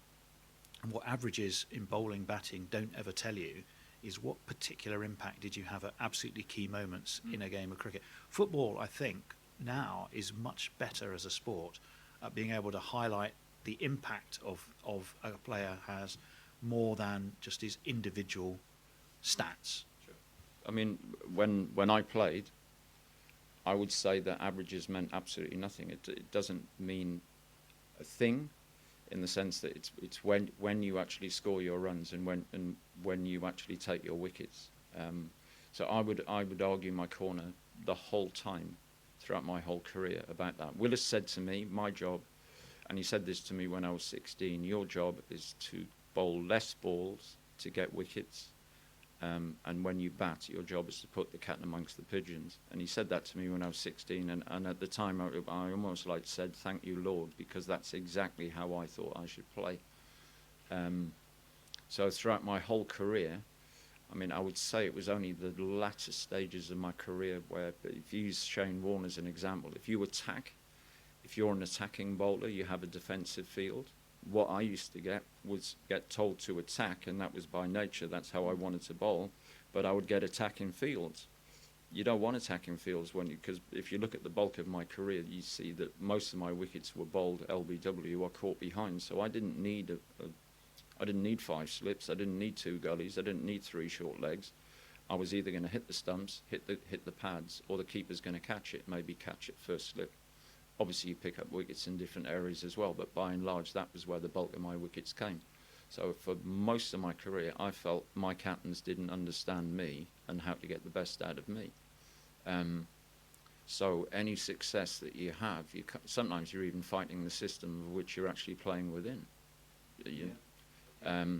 So the guys that play now, obviously they understand the fact that it's not about statistics. I mean, here we are overlooking the great Edgbaston Stadium, where the wickets used to be real shirt fronts, and it was a bowler's nightmare. And the batters here would be very happy if they scored 1,000 runs or 1,500 runs, because it meant they got another year on their contract.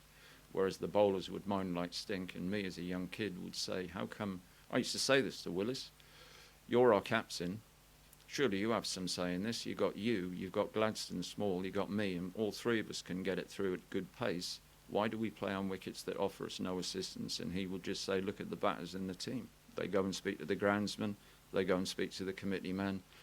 If they want games to last 3 or 4 days, then the games will last for 3 or 4 days, but we'll never get the results we think we should. And, that was just the way it was. So there are lies, damn lies, and statistics. Yeah, well, I think that was the point you were making there.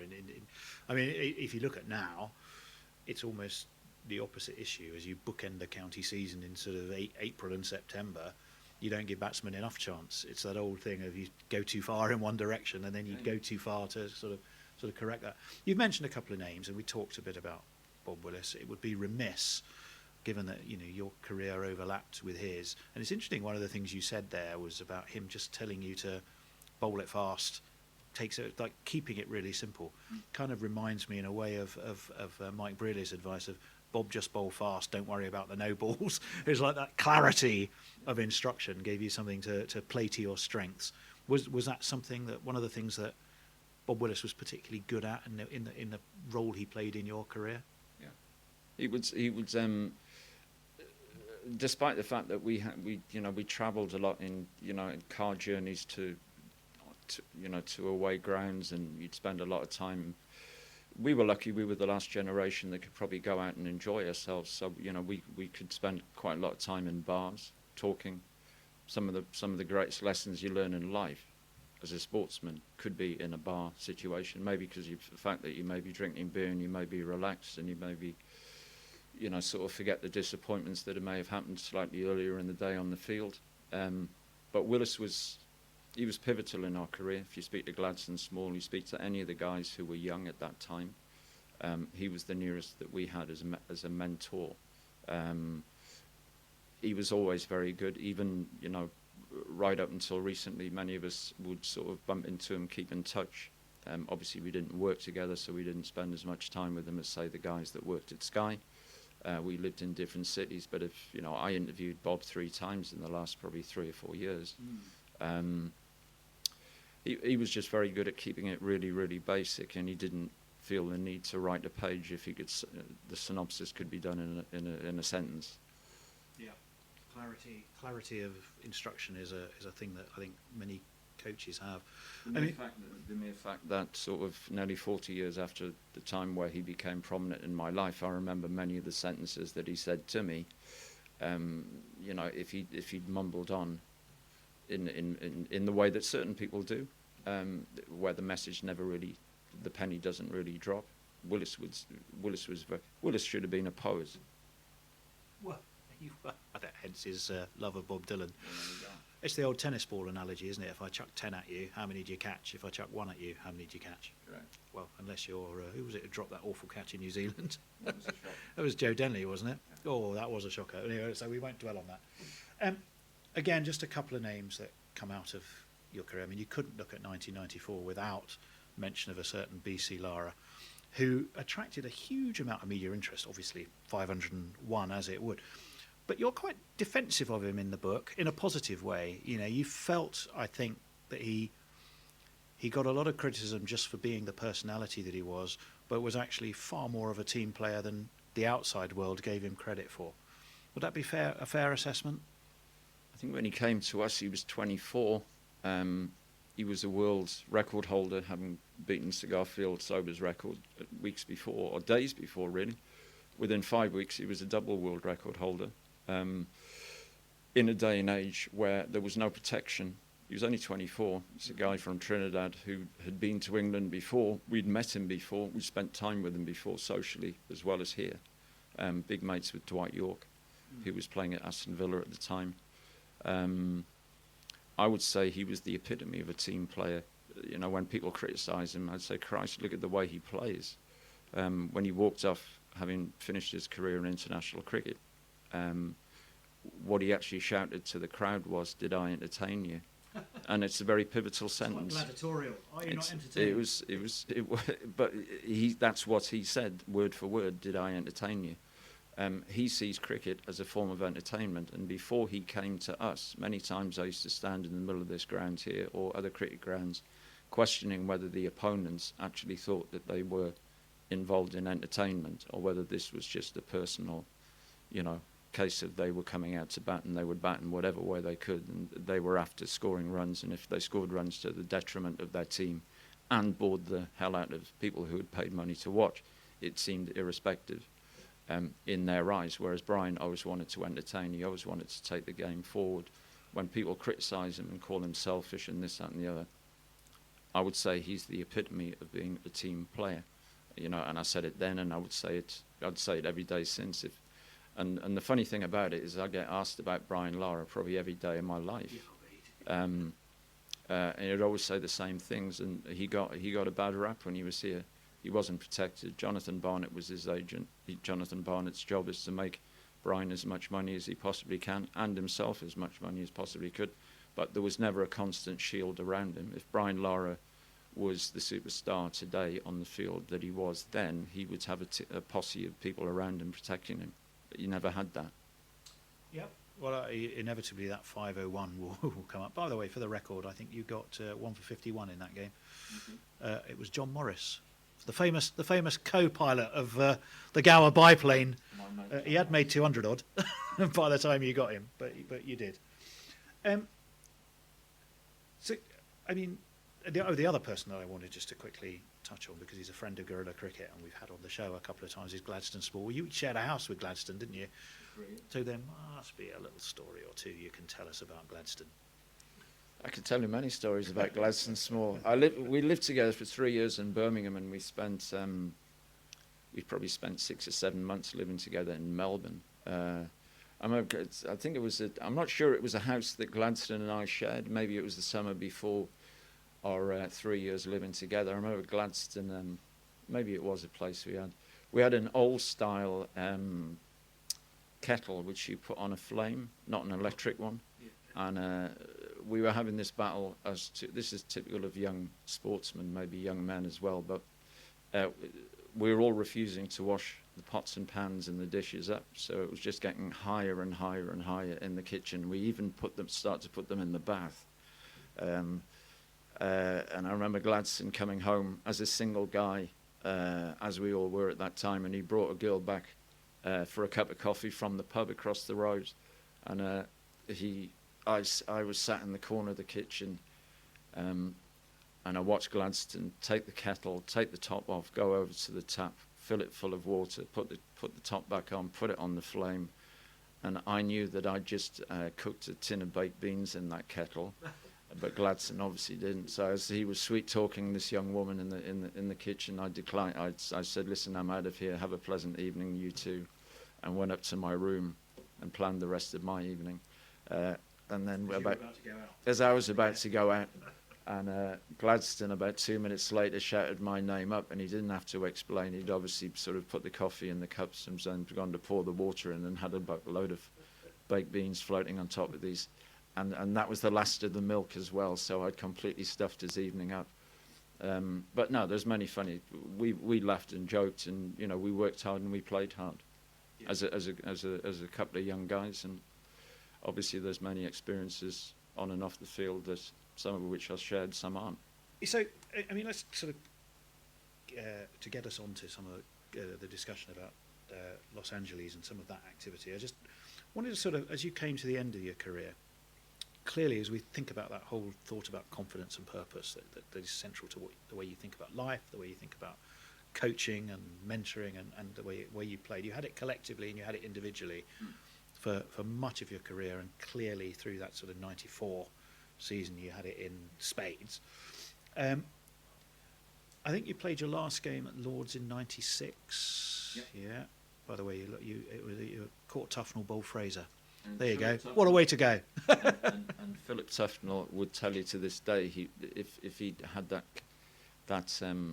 catch to take 100 times, he would drop it 99 times out of 100. It was quite remarkable. And never has a cricket ball been hit so far up in the air at Lord's Cricket Ground for someone like Philip Tufnell to be stood underneath it, and for him to catch it was remarkable. Happy times, and it was somewhat ironic that I finished my career at Lord's Cricket Ground, where it had all started as an MCC young cricketer so many years before. So Lord's has many, to this day, it has so many memories.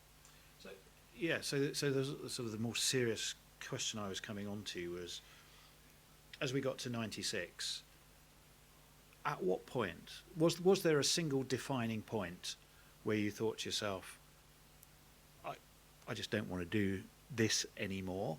Did it creep up on you, take you by surprise, or did you kind of think, had other things in life started to deflect and distract that you weren't quite sure, and there it was as a surprise? Once Bob Woolmer had left here, I knew it was only going to go downhill. I think that the more successful you become, the more doors open. Some of the doors that opened were ones that hopefully wouldn't be open to other people. That I'm thinking the negative doors there. Some of the other doors that opened were things like the opportunity to go and spend time in America and explore that, not only as a country but also the potential to go and do work there. So I would say that really Bob leaving September 1994, that was a stage where I'd achieved everything that I'd set out to achieve. 95 was a formality really in terms of results. We turned up pre-season, we trained hard, we had the season that we did a double. In theory, if we'd argued on a technicality, that should really have been another treble as well. So really by the end of 1995, I turned up in 1996. It's not a happy summer for me. I didn't really want to be around. I didn't think that I'd seen better coaching, I'd seen better this, I'd seen better that, and really my eyes were elsewhere. So is it, I mean, this in the book, this is where you sort of talked about the euphoria of the mid-90s being emotionally challenging. If you sort of take that euphoria, those peaks that you reached, and then the fact that things were not quite the same, you kind of, it's like a bit of a perfect storm then, because at the same time there's stuff going on in your own life that's distracting, and it sort of ground to a halt a bit, didn't it? Just before we go on to talk us a little bit maybe through how you went from that very challenging period to starting to move life forward again, and some of the amazing work that you then went and did with the Prince's Trust, Cricket Without Boundaries, etc. You talk about euphoria. As someone who's always been a petrol head and always had American cars, I went to Houston, Texas, walked into a Dodge dealership and walked out with a V10 Dodge Viper, two-seater sports car, 8,000 cc's, and drove it from Houston to LA. That was pretty euphoric. And that's a car that I had for 18 months. I mean, it seems a pretty crazy sort of, to go from being a professional sportsman or whatever. I wanted to put to bed everything that, if you like, giving me my name. I wanted to go to a country, be totally anonymous. I spent time in Houston. I lived with 3 women. Not at the same time? Well, all 3 of them were there. Oh, right. All 3 of them were there at all times. They studied at the University of Austin. And sometimes when they were in class, I would go and sit in the library on the campus and sit and basically I studied funding or I would look and speak to people who worked in that library. I'd talk about funding, how you could fund certain activities in America. The extremes were greater. You talk about gang life, that was fascinating. Talk about homelessness, there's 300 million people in America, so there's more guns, there's more homelessness, there's more gangs, and these things were incredibly visual. Maybe because I was a stranger in town, it was more obvious to me. Other things that people took for granted, rough parts of town, they bypassed those places. I didn't. I drove straight through them. I walked through them at times. It was the start of a huge adventure for me. And I would be in and out of the States, you know, back in this country. If I was going to be able to see my kids, I would come back and I would hopefully see them. Sometimes I came back and I wasn't able to see them, and I would jump back straight back on the next plane and go back to the States. It was almost like having gypsy residence, really. Like, you know, I had a bag over my shoulder and I just went. When I got back to Houston, I had an 8-litre, 2-litre sports car which I could cruise around in. I had a purpose, but to the outside world, often people probably thought I was drifting. But I was there. I looked at exactly what I knew. I knew that what I'd been involved in off the field, in townships, and in coaching, and having had the creme de la creme of coaches, if you like, in Bob Woolmer. Plus, in theory, he's a psychologist as well as anything else, much more beyond bat and ball. With the education I had, I didn't have an ECB level whatever coaching badge, but if you sent an ECB coach into those environments, they wouldn't last 2 minutes. I had a much better chance because A, I didn't look like a coach. B, I think I had a fair understanding of people and how to communicate with them. And once they knew that you were genuine, certain places they thought that you were a narc, they thought you were an undercover cop. And once I'd persuaded them that I would spend most of my life trying to avoid undercover cops, that you had them on your side, and then you start to open doors, and then the real adventure starts, which obviously further down the road led to sort of being invited to go and spend time in LA and to go back to South Africa and coach. Well, how the sequence of events that kind of took you there, and then some of the experiences, is something I wanted to sort of really make sure that we talked about, because it's a long old way from Lord's Final to the street gangs of Compton, South Central, and Inglewood, and which kind of came first? Because you've done a lot of work here that led to the sort of the Prince's Trust Association. Sure.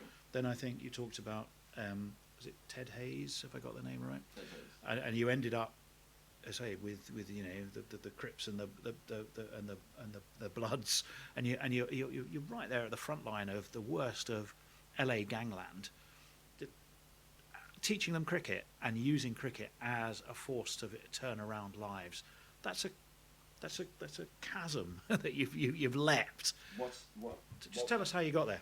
What actually happened?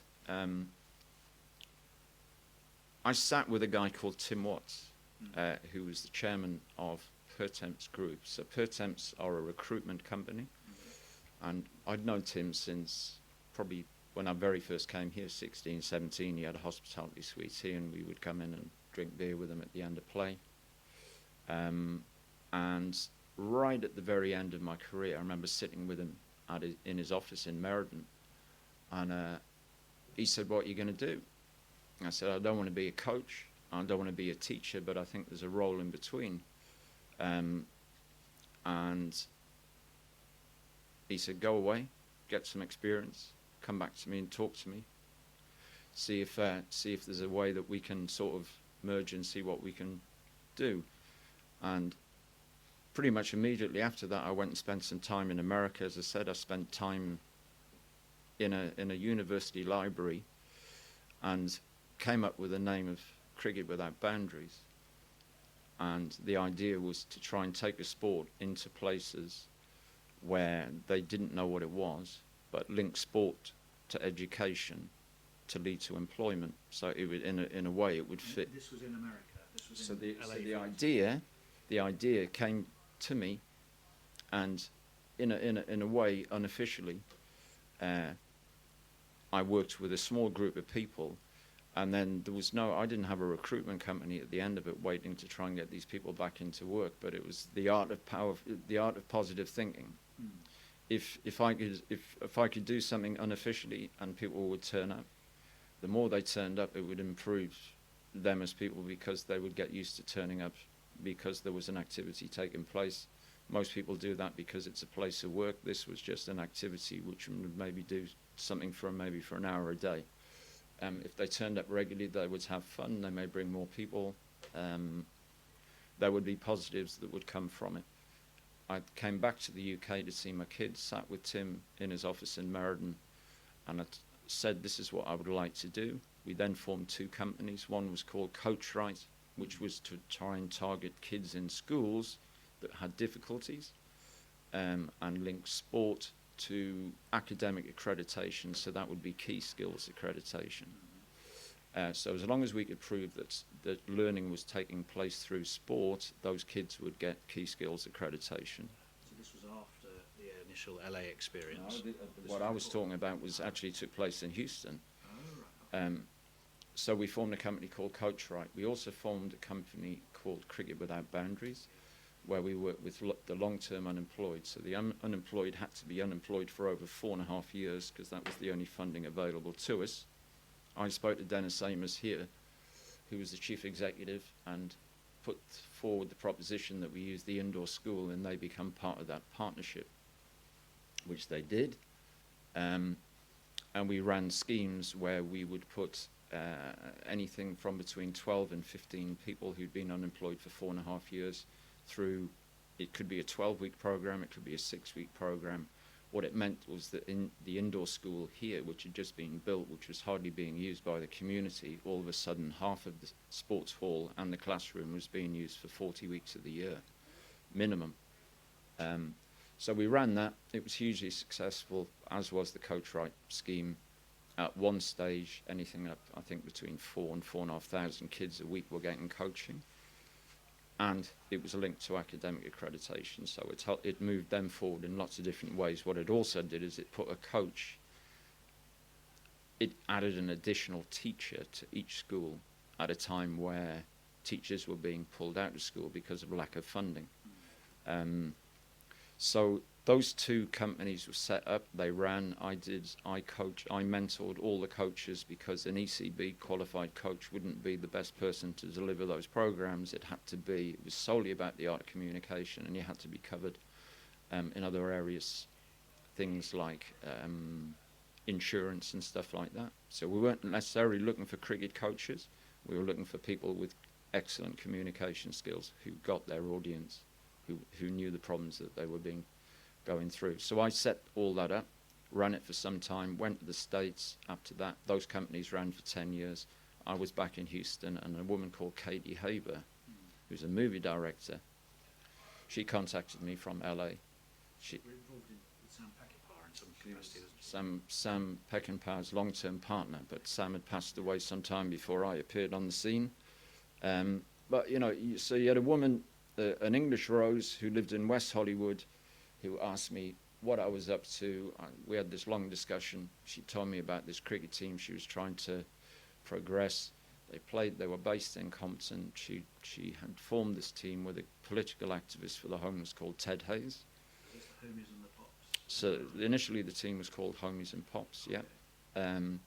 Initially it was called Compton Cricket, the Compton Crickets.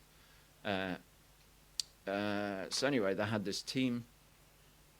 Katie asked me if I would get involved. I went and spent time there. The idea really for me was to progress this team, to try and get funding from something like the ICC, whether that be from ICC Central, an additional pot, or through, because obviously the ICC put money into American cricket. It's a very small amount of money.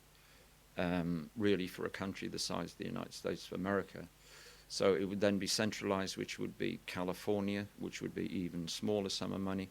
What I was saying to the ICC, we'd speak to presidents, we'd speak to prime ministers in this country, use them as an example of kids in gangs, moving them out of gangs, because really it comes down to something as simple as, if you can get hold of a group of people who are consistently in trouble, if you can take them away from that area, say for 8 or 9 hours a day or at a weekend, at least you knew when you were with them they weren't getting into trouble, and the police would also know that. And so the idea was to teach them a sport, keep them out of trouble, try and structure their lives so that at any time of the day, if they were in trouble, they could pick up a phone and someone would go pick them up and take them into a different part of town. Because you're talking about life and, well, death is easy come, easy go there. Guns are carried like people carry mobile phones. So cricket was the thing that would draw them in a way, because it was the most visual side of it, but the psychological side of it was to move them into employment or to keep them out the system. Sometimes it was a matter of speaking to judges to try and keep them out of jail. It was about trying to educate young people about what they actually knew about.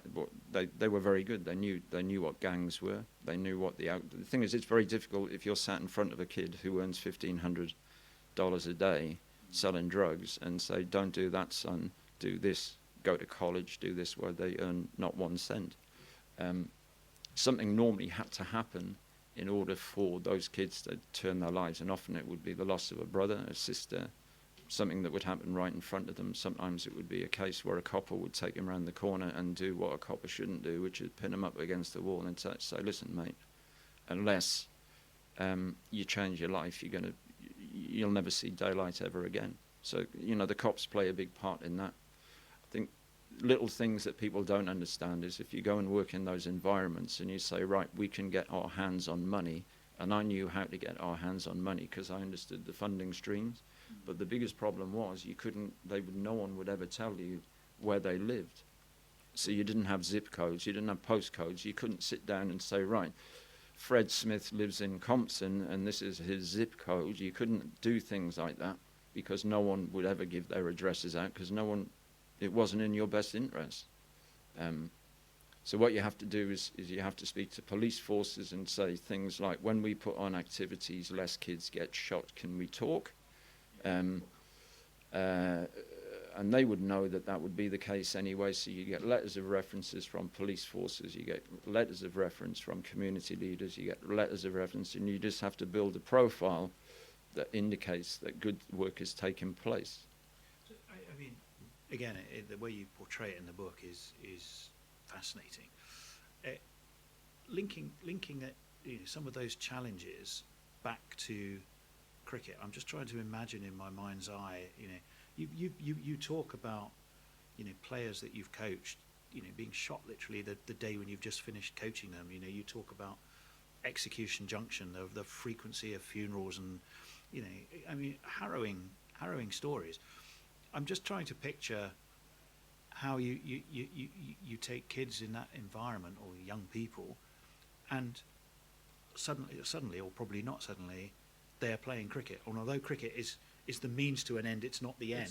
It's a complex game to get people to get somehow. Ultimately it's about gaining people's trust. I mean, what is more frightening, facing the quickest bowler in the world in a game of cricket in front of 30,000 people, or walking into a crack den in South Central Los Angeles and hanging around, and people don't quite know why you're there. But ultimately, it's about. I mean, I've seen 1 million people do crack. It happens in all sorts of walks of life, where from the biggest houses that you could ever drive by to the biggest dumps in terms of, parts of town. It happens in all sorts of environments. So, if you have to gain people's trust, people. I would be called a ball player in America. That not many people knew what cricket was. But I was a professional sportsman. That was my background. I was different. I didn't turn up in a tracksuit. I was still young enough where I could actually demonstrate I could bowl a ball with speed and I could hit the ball miles. My eyes were still good. So I was a bit different. The fact that I was also willing to go into places, parts of town that other people didn't go, that might have intrigued certain people as well. But I mean, for me, we have the freedom of of the land. It's not like South Africa, where if you're a certain colour you can't go into certain parts of town. In virtually every country I've been in the world, I've always thought the tourist bits never really interested me. If I wanted to see Disneyland, I could go to Disneyland. I've spent loads of time in America. Disneyland would not interest me in the slightest. However, the sort of West Hollywood, Sunset Strip, that would interest me because of the history of it. But the gangland areas were absolutely fascinating. And if you talk about that period of life, you talk about people like Tupac Shakur and Biggie Smalls, and it's a huge era within hip-hop music. There's a lot of activity going on. It was a great time. It was a great time to be an observer. I'm not sure it was a great time to be a local. So to be able to have the possibility of going in and doing good work and showing what... The biggest disappointment for me regarding the United States of America is that Katie Haber and Ted Hayes started something up. I was involved in it. Nick Compton came in slightly further down the line, probably a bit further down the line.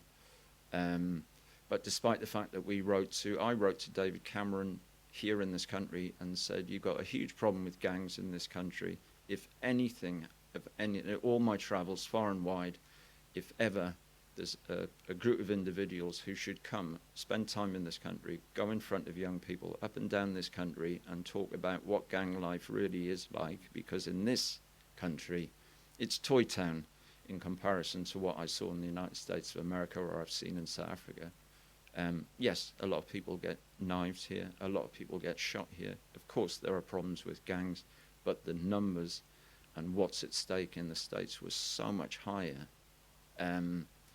We wrote to Cameron, Katie and I, we wrote to the President of the United States.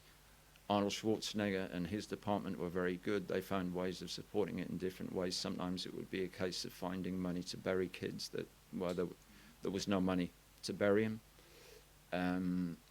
But we wrote to all sorts of people. The ICC, no one would put money into it. And then somewhat ironically, was the last letter that Katie and I wrote to David Cameron. He didn't reply to it initially, so I then resent the letter to 10 Downing Street and said, this is the letter that we sent to you 3 weeks ago or whatever it was. Can you acknowledge it, and is there any way that you can assist us? We were actually asking for 70,000, the equivalent of $70,000 US. And because of the work that I'd done here in this country, I knew people up and down this country and still do. And from London, people were saying, it's going to kick off in London in a big way, and it was linked to a guy that had been shot in Tottenham. Mm-hmm. And we wrote to Cameron. We said we think that this should actually take place. We had a sponsor to bring him into this country, which we lost right at the very last moment, which meant that Katie and I wrote to David Cameron and said, there is a problem in this country regarding gangs. These group of people from LA were due to arrive here. We've lost our sponsor. Is there any way you can point us in the direction of, or organise payment to get them here, equivalent to $70,000 US, which I think was 50,000 sterling at the time. And he told me to write to he after ignoring the first letter, it wasn't he who replied to the second letter. The letter said we should speak to Warwickshire County Cricket Club and we should speak to the English Cricket Board, which shows that you may go to Eton, but it doesn't mean you're the brightest kid on the block.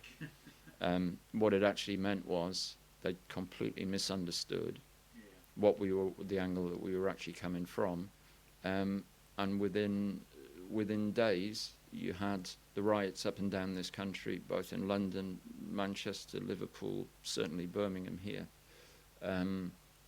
That would be one of the biggest disappointments of my post-career.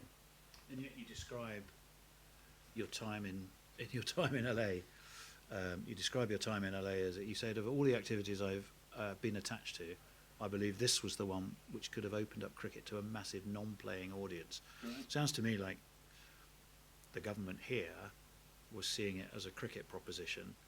You were seeing it as a social proposition which could have strong, tangible results, of which cricket was a route. This was a community activity. Yeah. It wasn't a cricket activity. This was all my work post-career is about moving people forward. The fact that I have a background in cricket is neither here nor there, and sometimes because I have a background in cricket, that's made it the most obvious way in order to apply for funding. But ultimately, the outcome is for a better world. Yep. Yeah. So kind of different to the problem, because one of the thoughts I was toying with, I look at what the ECB does with its All Stars initiative, which I think has Asma Jazali, who's just up the road from King's Heath, looking at ways you attract people to the game. But that, in a way, having thought it through now, that's a different problem. So one is attract people to cricket, and that I'd like to tap your brain on just for as we move towards a close. But equally, using cricket simply as a force to improve, enrich, and offer people a route to better life is kind of a different problem. So let's take one of those, and we talked about it a little bit earlier. That experience that you have in terms of coaching cricket as a form of life skill is a very unique skill in terms of the type of person that can do it. If you were to put a purely round peg into a round hole, you'd see cricket and you go, it's a cricket coach's job. What are the assets that somebody really needs to use cricket as the force, but to work with the kind of communities where what you're actually doing is improving employment opportunities or turning around, drug-ruined lives to see a future? That's a very unique skill set. Just try and encapsulate a bit what it takes to be that person. You have to have a very open mind. You haven't got to be judgmental. You just have to see the best way forward. Sometimes you're not the best person to take these people forward, but if you have real knowledge of the neighbourhood, you'll know who the best people are to move these things forward. You have to have very good communication skills, and you have to prove to them that you are there to help them. And if you can do that, then a game called cricket will benefit from it. But ultimately, it's about people. We're sat here, three of us are sat here now. It's three people having a discussion where we're not just talking about cricket, we're talking about many other things as well. Whereas if we went across into the pavilion now, you might bring someone who has a background like me of professional sport, but they wouldn't be able to talk about the range of things or experiences that we are. So just because the same person can put the same tracksuit on doesn't mean they're going to be able to do the same job. So it then comes down to, does the person that's going to go in, is he the right person? Because you can have a load of badges, but that isn't going to gain the respect of people. It's about what's sat in front of them. Like I said earlier, I deal with people. I don't care if you're the chief executive or the chairman or the guy that cleans the bins in the stadium. It doesn't worry me. It's about being a decent person. So if you can see that there is potential to improve, then all you're actually looking for is that person to believe that they can improve as well. So if they can turn their life around, they've got to actually believe that they can. So if you have to sell that to them and tell them that you have been in these very same situations yourself, so they're not to be feared, because hopefully you're visually an improved version of how they interpret their own problems. So it's about manning up and finding out who is the best person. Sometimes you are the best person to go in there, try and get them to believe in that you are actually there to help them and their community. Cricket will benefit from that, and that's pretty much it. Well, and through that philosophy, you have worked with the Prince's Trust. You get the US Certificate of Appreciation, which I think you say was your proudest award, more than necessarily winning trophies at Lord's. Just going to close with chucking some of your own words back at you a wee bit.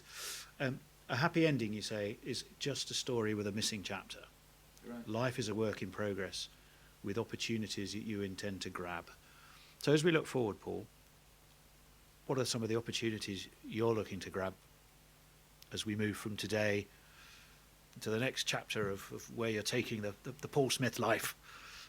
What I'm looking to do as we speak is all the experiences that all the work that I've been involved in, look to effectively set up a business and put the whole thing under one banner, top and tail a few things, throw a few areas that I've worked in the past aside, and really focus on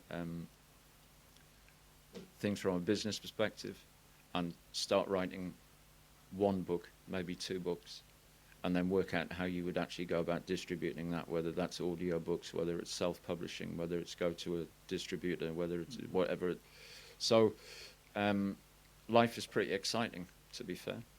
We have many philosophies in the way that you've talked today that are quite in tune with the guerrilla way of thinking, as far as we're concerned. Your final words again. Has it been worth it? Categorically, yes. How do you put a price on intervening in a life headed in the wrong direction and turning it around? That's a pretty glowing endorsement for what you've been doing.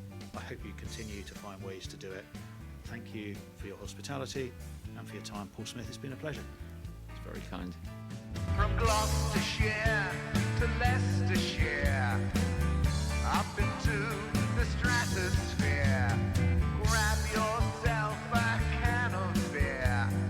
Countyman, lend us an ear. From Arthurshire to Zubershire, even if you're a newbie, welcome, welcome, welcome here. Welcome to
And welcome back. Thanks to everyone that's been patient through the rain delay. The good news is we're going to see some cricket. We're starting again at 4:15 UK time. It will now be a 26 over a side game. I think there will just be a shortened 10-minute interval between the two innings. South Africa already have batted 6 overs and are 38 for 1. They'll have 20 overs in which to bat now, and of course their target will be adjusted for Duckworth-Lewis Stern, which England will need to chase down. With me is Jono on tweets. Hi. Hello, hello. And on the jingles we've got Jason. Hello.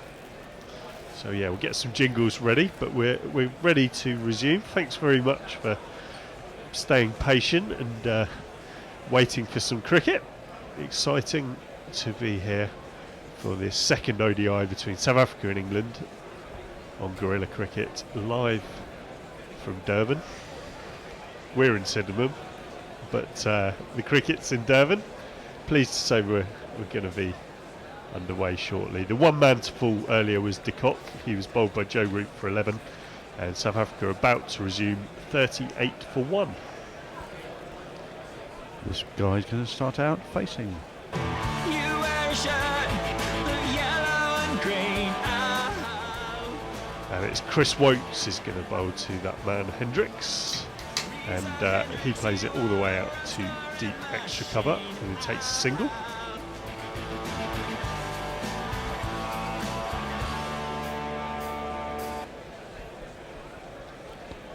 Excellent fuzzy guitar, REM style, from Monster. That's right, yeah. Andy Ward was questioning what the album was, and yeah, the answer is Monster, if you're listening, Andy. The orange album. That's right, yeah. It was quite different to their previous efforts, wasn't it? Automatic for the people. As that one from Wokes, Bavuma just tucks it onto the leg side. It's going to be time, I think, to run 2 there. Yeah, they get back comfortably for 2. Good, that means I can play his jingle. Nice little mover. Front foot, back foot groover. Now it will behoove ya to keep that eye on.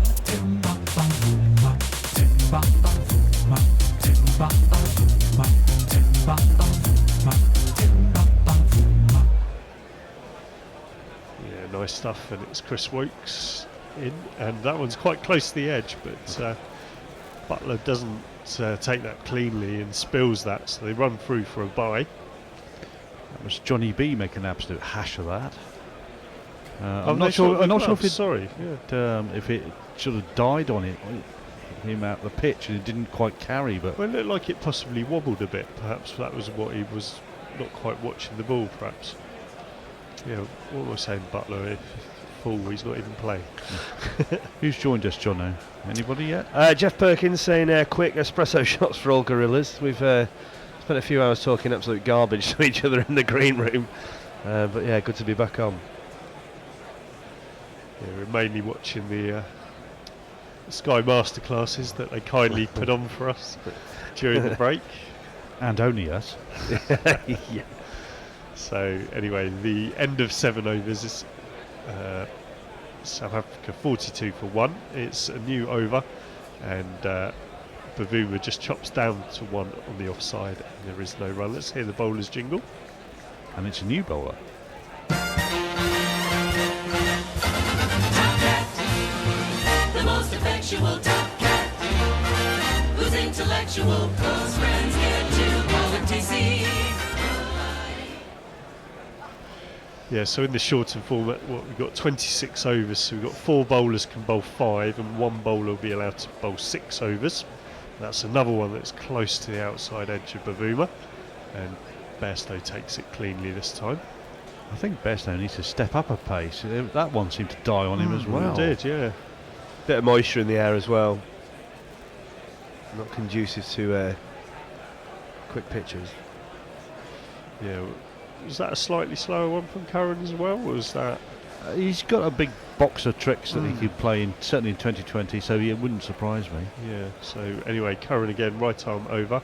Bavuma comes forward, but it just walks into the shot and it just goes to the man at short extra cover, no run.